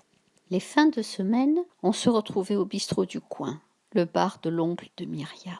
Il se trouvait en plein cœur de la cité, près du marché couvert. C'était un café qui ressemblait à ce que j'imaginais pouvoir être la grotte d'Ali Baba. Il y avait une décoration inclassable, avec des objets hétéroclites que la famille avait ramenés de leur voyage à travers le monde. Une terrasse protégée par une baie vitrée donnait l'impression d'être à l'extérieur. Il y avait le comptoir au fond de la salle et à sa droite une pièce sans fenêtre, sombre et plutôt intime, avec un beau canapé en cuir vert. L'ambiance était assez bruyante et pleine de chaleur. Linda Pajot, la maman de Myriam, servait toujours avec un mot gentil, des habitués bon enfant. C'était le portrait de Myriam en plus mûre, d'une taille légèrement plus petite, nerveuse, mate de peau, des yeux de charbon. Une chevelure noire très courte encadrait un visage à l'ovale parfait. Un nez aplati lui donnait un genre particulier. Quand quelques clients plus téméraires se permettaient une remarque déplacée, elle répondait. Une réplique cinglante, énergique, mais pleine d'humour, qui faisait comprendre aux hommes leurs limites. Manu, un jeune de 2e année d'initiation, l'aidait à servir. Il était dans la même classe qu'Alicia. C'était un beau gaillard, taillé comme un athlète, avec des tatouages lui couvrant les bras. Il lui arrivait de faire le clown devant la clientèle et régulièrement, il jonglait avec les verres sans en casser un seul. Il louchait très légèrement et Alicia a trouvé que cela lui donnait un certain charme que Myriam subissait insensiblement. Chaque fois qu'il passait près de notre table, elle renversait du café dans la soucoupe de sa tasse. Manu passait souvent et Myriam comprit qu'il fallait qu'elle avale le contenu de sa tasse d'une seule traite, quand le jeune serveur était suffisamment loin de son regard. Les premières fois, elle absorbait le breuvage brûlant de travers et s'étouffait. Au bout d'un mois d'entraînement, elle gérait le débit et la chaleur, mais ne maîtrisait toujours pas la rougeur de ses oreilles. C'était lui, un samedi après-midi, qui vint à notre table pour dire à Myriam qu'il avait trouvé une pièce attenante au grenier qui ferait merveilleusement l'affaire pour des répétitions. Myriam, qui essayait de prendre un air détaché, fit d'abord semblant de ne pas l'entendre. Seule la rougeur de ses oreilles la trahit. Comme il restait là et qu'il se penchait sur son visage, elle fut bien obligée de le regarder. Des deux, nous nous demandions qui louchait le plus à cet instant. Muette, elle hochait la tête et Manu suivit son mouvement, faisant de même. Alicia intervint en requérant plus de détails à Manu. L'effet hypnose cessa soudainement, laissant Myriam hébétée. Manu se ressaisit. La pièce est pleine de bric-à-brac. Une fois débarrassée, elle ferait l'affaire. D'autant plus qu'elle est insonorisée. C'est ma pause. Si vous voulez, je peux vous la montrer. Nous le suivîmes. Au fond de la salle derrière le bar, il y avait 2 portes. L'une donnait sur les cuisines, nous dit-il. Il ouvrit l'autre difficilement. Le bois avait gonflé avec les années et l'humidité. Elle n'a pas été utilisée depuis plus d'une dizaine d'années, lui dit Manu en se retournant. Une odeur de moisi assaillit notre nez. Des escaliers sombres en colimaçon grimpaient raides. Il tendit la main et un feu apparut sur sa paume. Il nous éclaira. Alicia fit de même. Personne ne fut surpris et je refermai rapidement la bouche avant que qui que ce soit ne remarquât mon étonnement. « Je vous attends là, dis-je. Je voulais faire de l'humour. » Mon fauteuil, sans le système d'élévation de l'école, n'a pas encore trouvé le moyen de gravir des escaliers. Livre de Marc. Le bois grinça sous leurs pas. Ils soulevèrent de la poussière que Marc voyait danser sous la clarté des flammes mobiles qui illuminaient l'air autour de la main de Manu. Des toiles d'araignées s'accumulaient sur eux au fur et à mesure qu'ils montaient les marches. Alicia s'était mise en queue de fil. Elle n'aimait pas les araignées. Après un palier, les escaliers débouchèrent sur une vaste pièce. Elle était si encombrée d'objets qu'il était difficile d'en évaluer la grandeur. Sur la droite, au fond de la salle, un vaisselier a été déplacé, laissant une marque sur le mur. Une étroite porte se trouvait là. Ils enjambèrent les meubles, les tabourets, les pots de fleurs, les masques chinois, africains, les piles de livres, les tableaux et autres babioles. La porte s'ouvrit assez facilement. Elle était doublée d'un panneau en cuir rembourré. La pièce était petite, avec une lucarne qui l'éclairait suffisamment pour ne pas avoir besoin des paumes enflammées. Alicia et Manu éteignirent la leur. Sur le mur, Marc vit un loquet. Il s'en approcha et aperçut une targette au-dessus. Il la déplaça, abaissa le loquet et tira.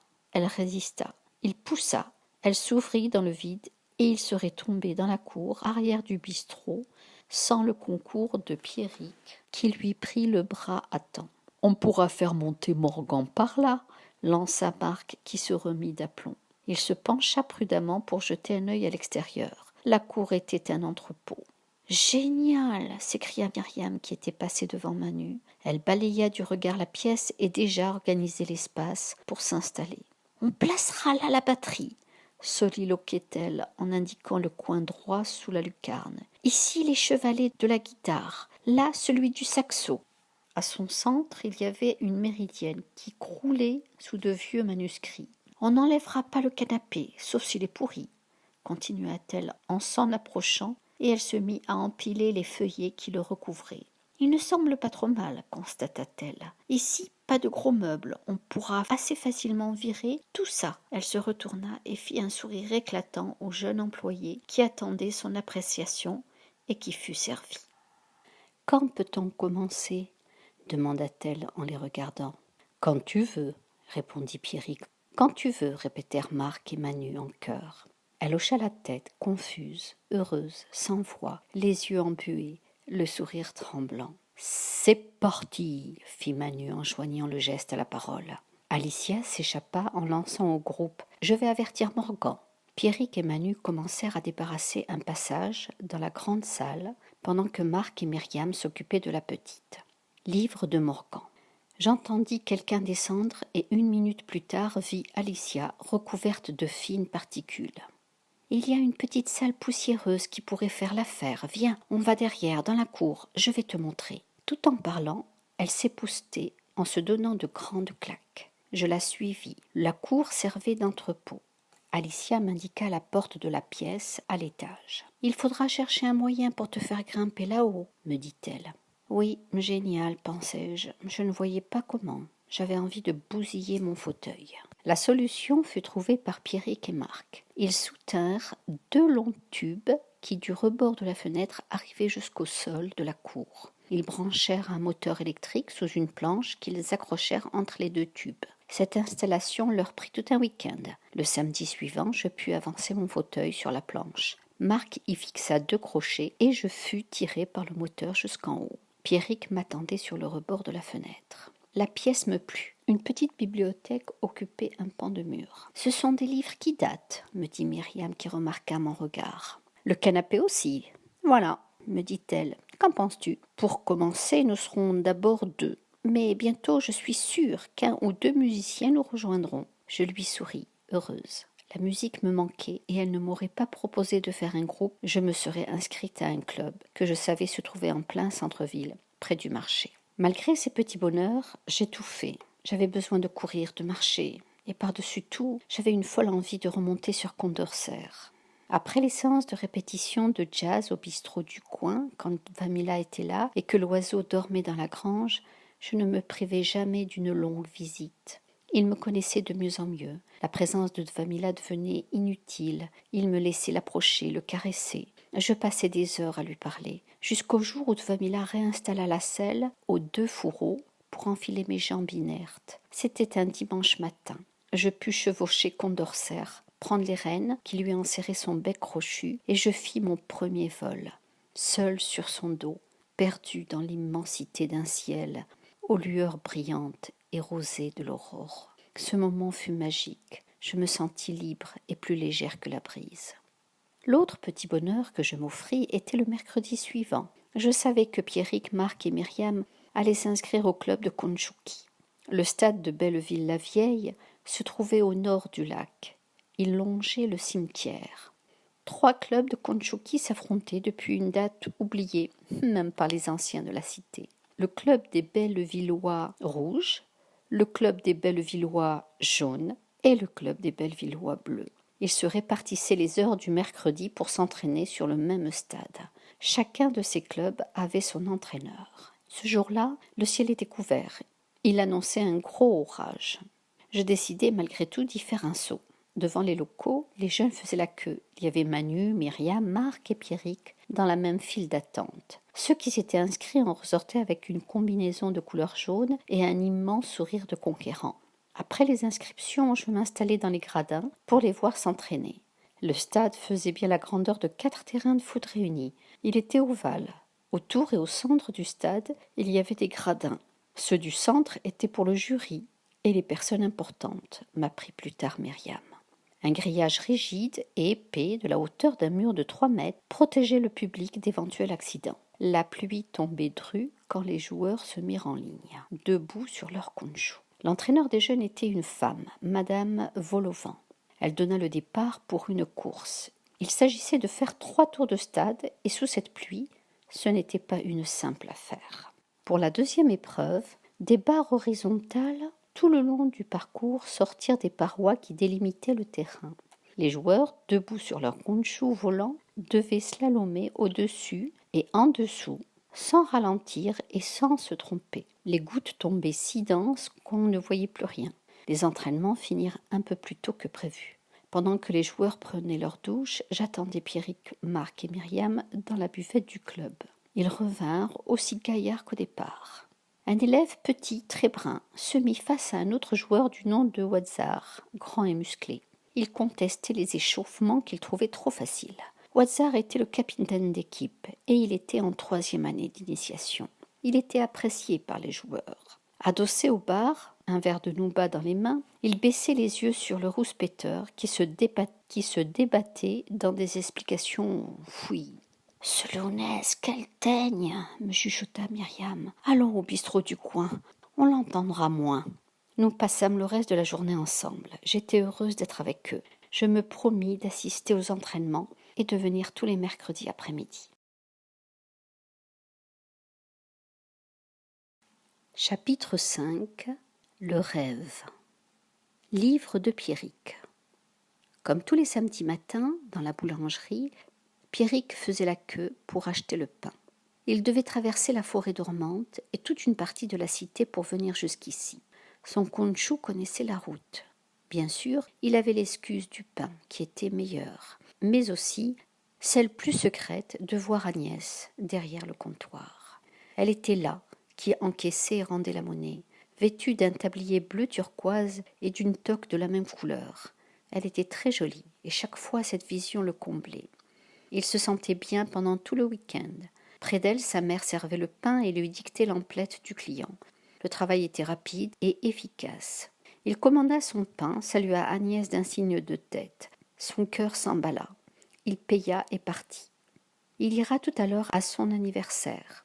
Il n'a jamais pu lui dire depuis le temps qu'il la connaissait les sentiments qu'il avait pour elle. Comment une amitié insouciante de petit enfant s'était-elle transformée en cet amour brûlant. Le lundi soir, dans la salle du restaurant du camp, ils mangeaient tous les quatre à leur table habituelle. Alicia les y rejoignit. Elle raconta à Morgan et à Myriam comment s'était déroulé l'anniversaire. Elle imita les manières chics, les commentaires inutiles et prétentieux de la mère d'Agnès et le côté sobre et solennel de son père.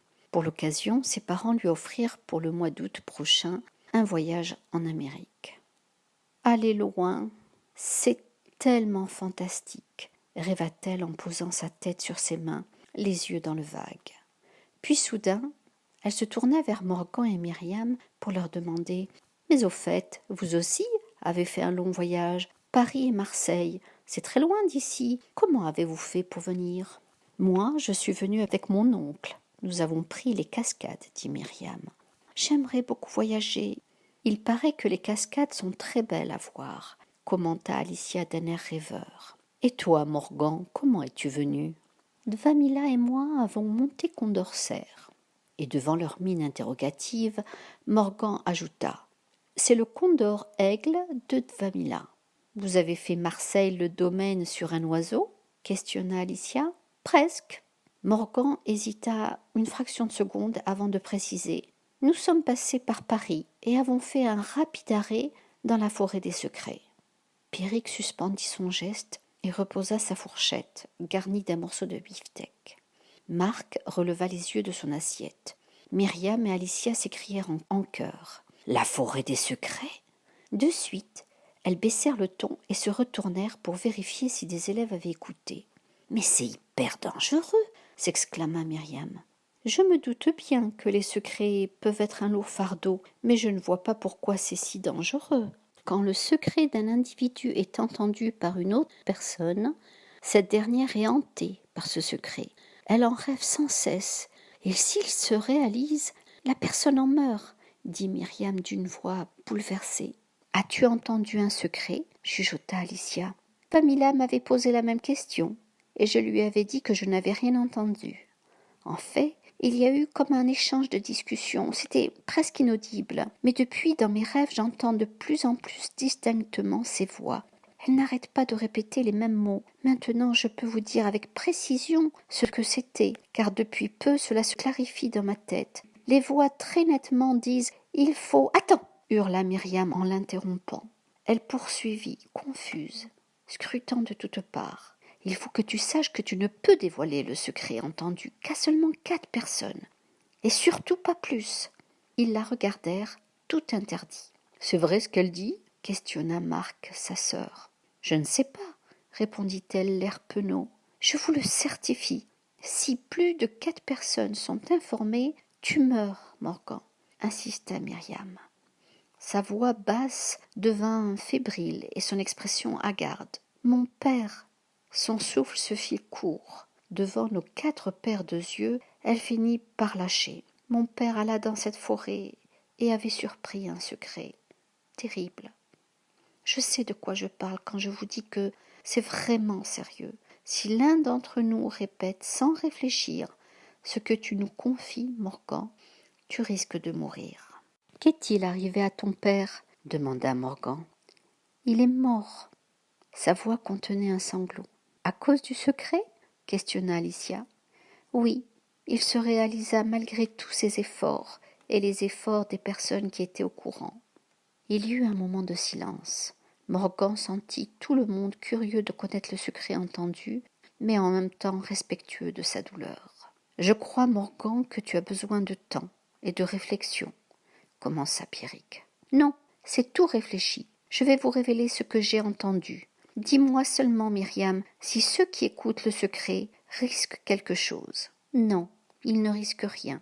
Ils sont les dépositaires de ton secret, et je préciserai de ta vie. Sa voix était grave. Tous les regards étaient fixés sur le jeune homme, attendant sa décision.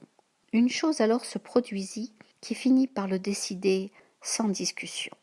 Je jure de garder le secret aussi précieusement que ma propre vie, dit solennellement Marc en se levant, la main droite sur le cœur, les yeux rivés sur ceux de Morgan. Surpris, Pierrick, Myriam et Alicia se regardèrent et, ensemble, « Nous jurons de le garder aussi précieusement que notre propre vie, » dirent-ils solennellement en se levant et en posant la main droite sur leur cœur. Morgan leur sourit. Quelques élèves des tables alentour furent légèrement surpris, mais, comme dans le réfectoire l'ambiance était chahuteuse, ils continuèrent leur repas sans se soucier plus d'autrui. Une fois assis, Morgan reprit. « Eh bien voilà !»« Non, attends !» cria Myriam. « Allons dans le petit salon. On sera plus à l'abri des curieux. » Elle tourna la tête une deuxième fois vers la table de Janil et de ses camarades. Elle n'avait pas tort. Ils regardaient dans leur direction. Si l'un d'entre eux sait utiliser le lecteur de lèvres, ils pourront facilement savoir ce que tu dis, Morgan. Myriam a raison. Allons dans le petit salon, décida Alicia en se levant. Lecteur de lettres? Je suppose que c'est un moyen qui te permet de lire dans tes lèvres? Oui, excuse-moi, Morgan. J'oublie que tu n'as pas grandi ici. Si la personne est loin, il suffit de suivre le mouvement des lèvres bougées pour comprendre, aussi bien que si la personne parlait devant toi, répliqua Alicia. Ses amis, confortablement installés sur le canapé, Morgan commença. Je vis l'atmosphère s'opacifier. En m'approchant du lieu, j'entendis à peine une voix dire « Il faut surtout que son ampoule ne s'allume pas ». C'était la voix d'un homme. Et un autre répondre « Jouer sur la confiance.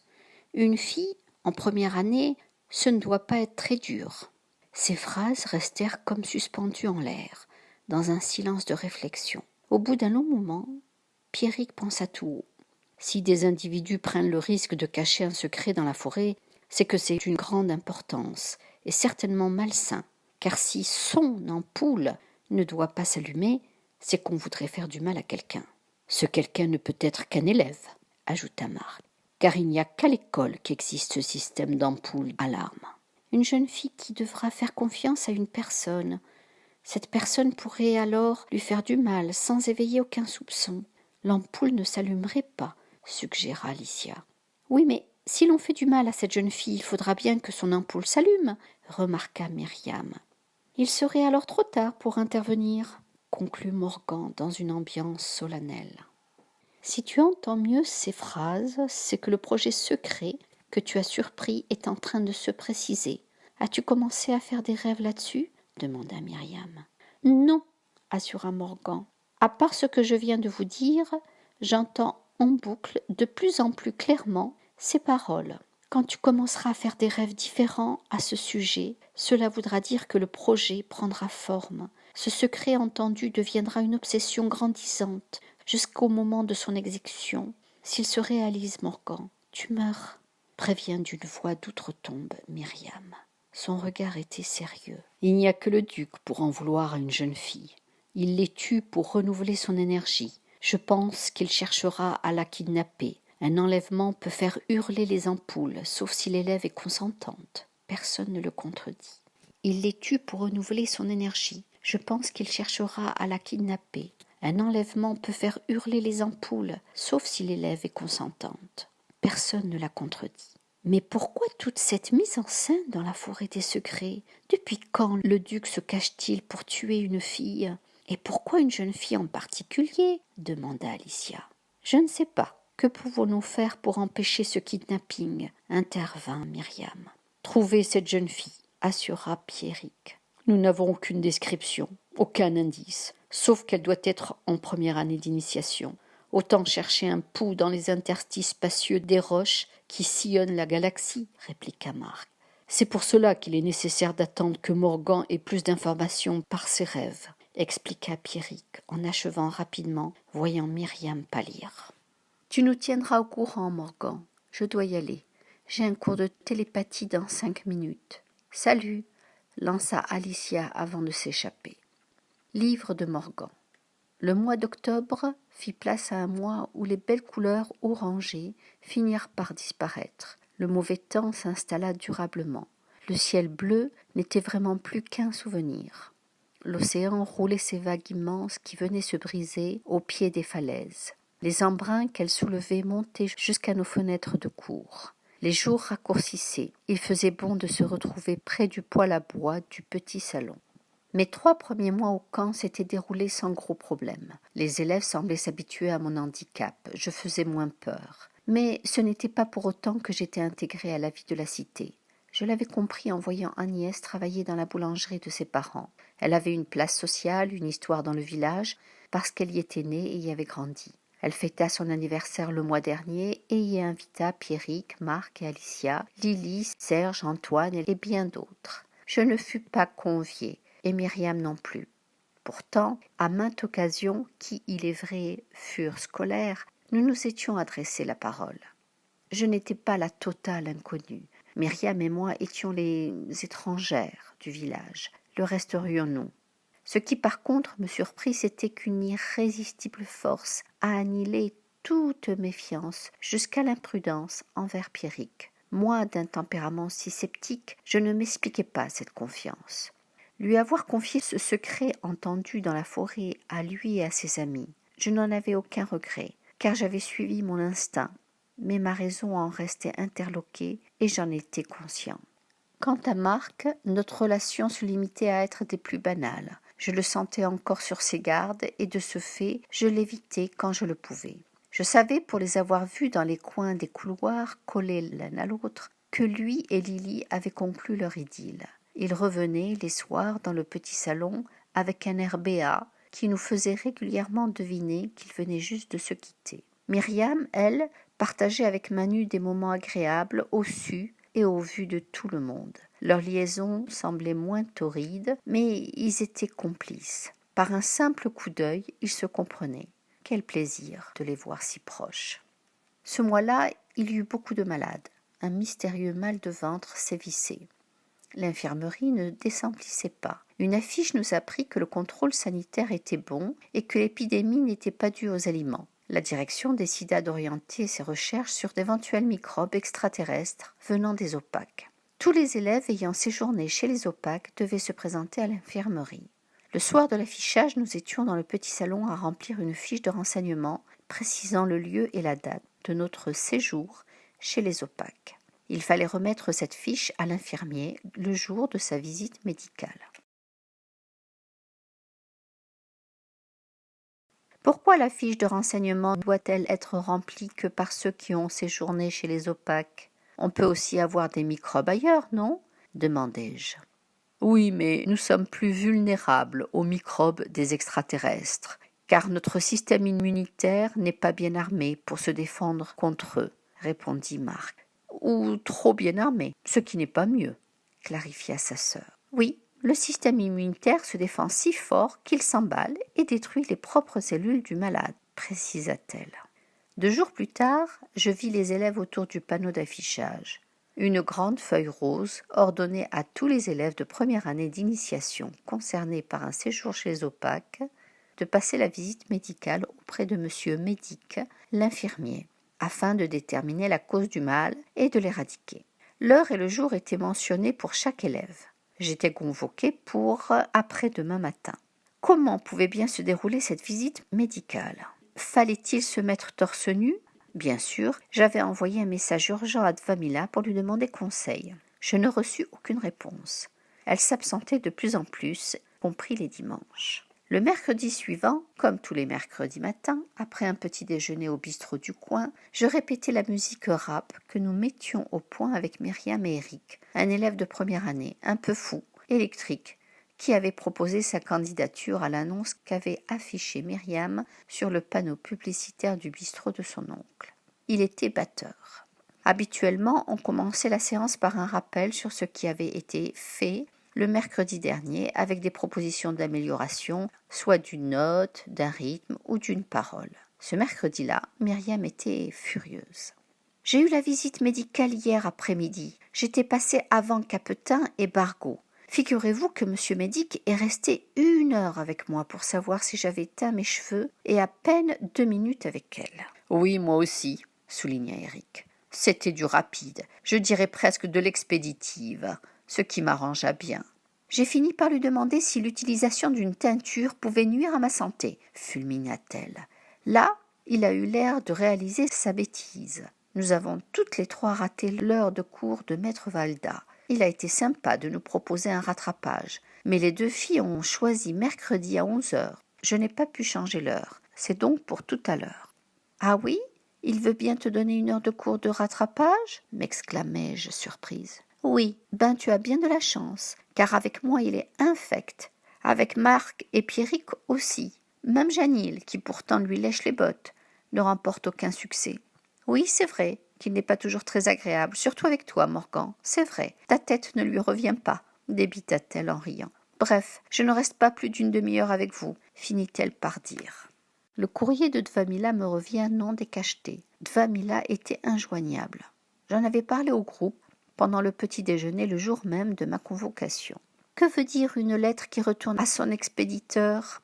demandai-je à table. « Que le courrier n'a pas pu joindre le destinataire, » répondit Marc d'un ton doctoral. « Je m'en doute, » m'exclamai-je d'une voix sarcastique. Depuis quelque temps, Marc me traitait comme si j'avais 5 ans.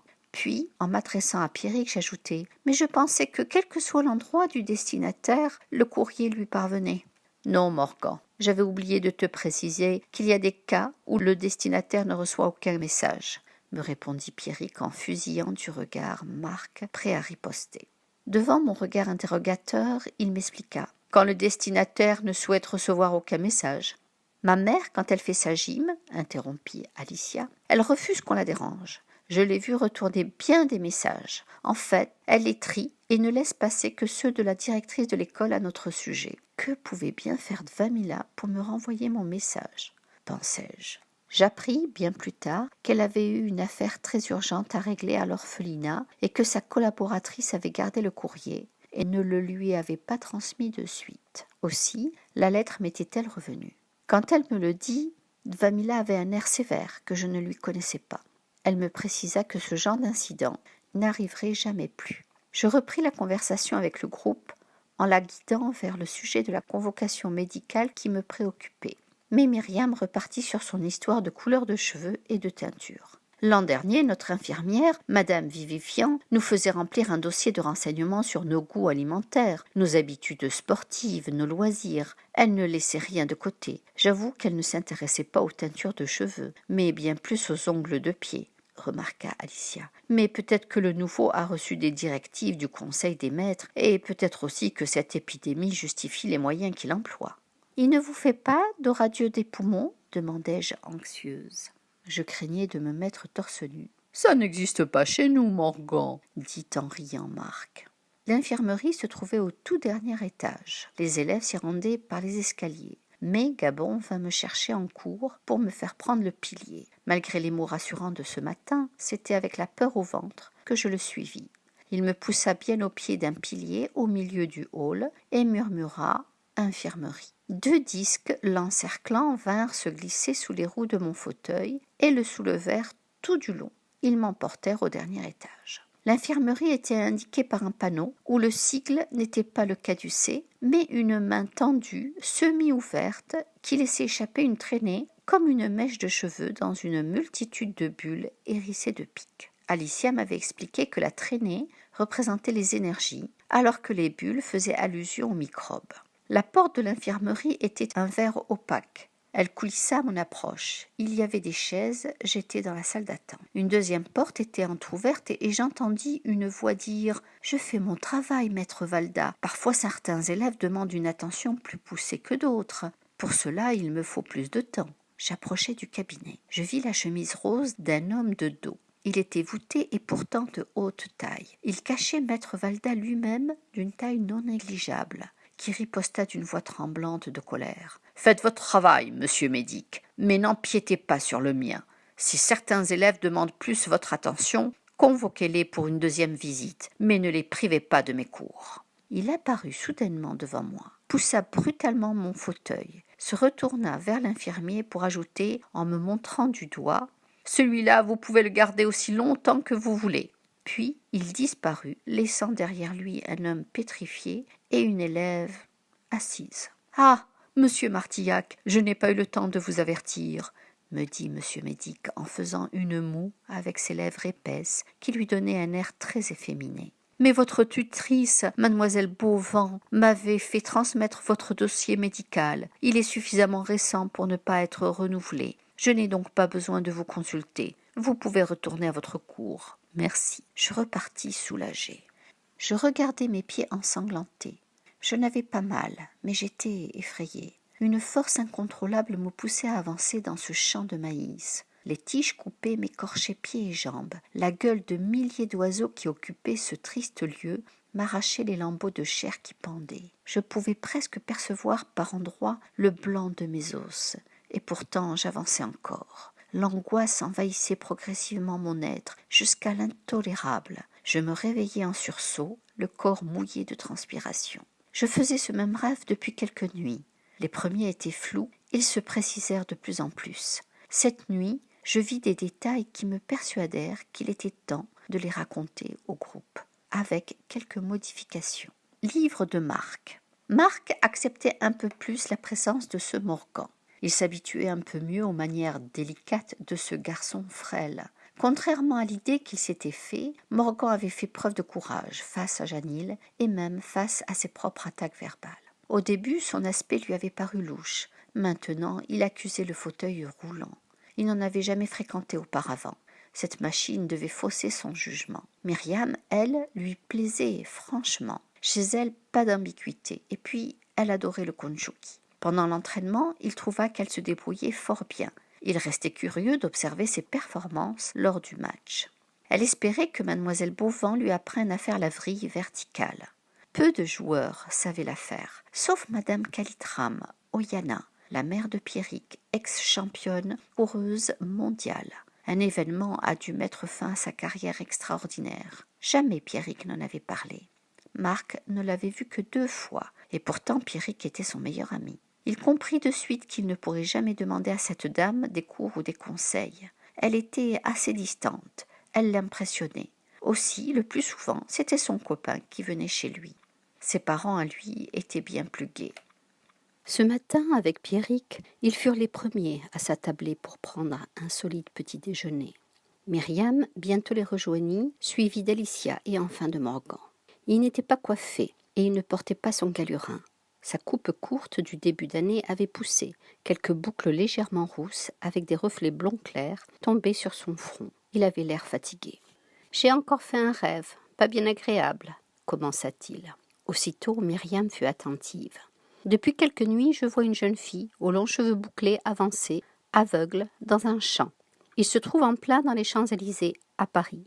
Il est envahi de corbeaux qui avaient à la place du bec une gueule. La jeune fille marche dans ce champ en comptant ses pas à voix haute. Elle est attaquée à son 16e pas. Il la mordait à chaque pas qu'elle faisait. Elle saignait de partout, mais ne semblait pas bien en prendre conscience. « Nous y sommes, ça y est !» s'exclama Myriam. « Le secret se dévoile à toi. »« Peux-tu nous la décrire ?» demanda Pierrick. Elle avait de longs cheveux bouclés châtain clair aux reflets couleur miel et de grands yeux qui n'étaient pas sombres. « Il y en a bon nombre !» remarqua Marc. « Pas en première année, » affirma Morgan. « Une jeune fille plutôt banale, quoi ?» insista Marc, un peu déçu. « Voyons, une jeune fille de première année, les yeux grands et les cheveux bouclés, ça pourrait être Lily, » taquina Alicia en biaisant un regard vers Marc. Myriam, Pierrick et Morgan se mirent à rire. Lily était bien brune, les cheveux raides comme des bâtons. Elle était aussi banale, si l'on avait à la décrire, que n'importe quelle autre fille brune. « Non, » dit Morgan. « Non, bien sûr, Lily est brune, les cheveux raides, » rétorqua Marc. « Ce n'est pas ces détails qui me font dire non, » insista Morgan. « Non, » reprirent le groupe. « Lily n'est pas assez grande, » précisa Morgan. « Comment ça ?» s'étonna Pierrick. « Dans mon rêve, continua-t-elle, la jeune fille avait ma taille. »« Ta taille ?» répéta bêtement Myriam. Il y eut un silence. Il ne pouvait pas dire à Morgan qu'ils avaient du mal à évaluer sa taille. Il dut comprendre, car il demanda à Pierrick de l'aider à se lever. Myriam se précipita pour agripper l'autre bras, et à eux deux, ils firent descendre Morgan du marchepied du fauteuil roulant. Debout, Pierrick dépassait Morgan d'une demi-tête. Marc et Alicia se levèrent et vinrent se mettre à côté de lui. Marc le dépassait d'une bonne tête. Alicia lui arrivait au front.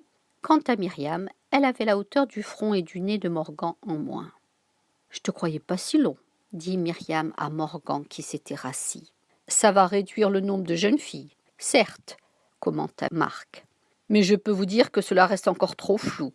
Pour que nous sélectionnions une ou deux filles, on en a à la pelle des filles grandes, aux grands yeux et à la longue chevelure bouclée. Châtain roux, précisa Alicia.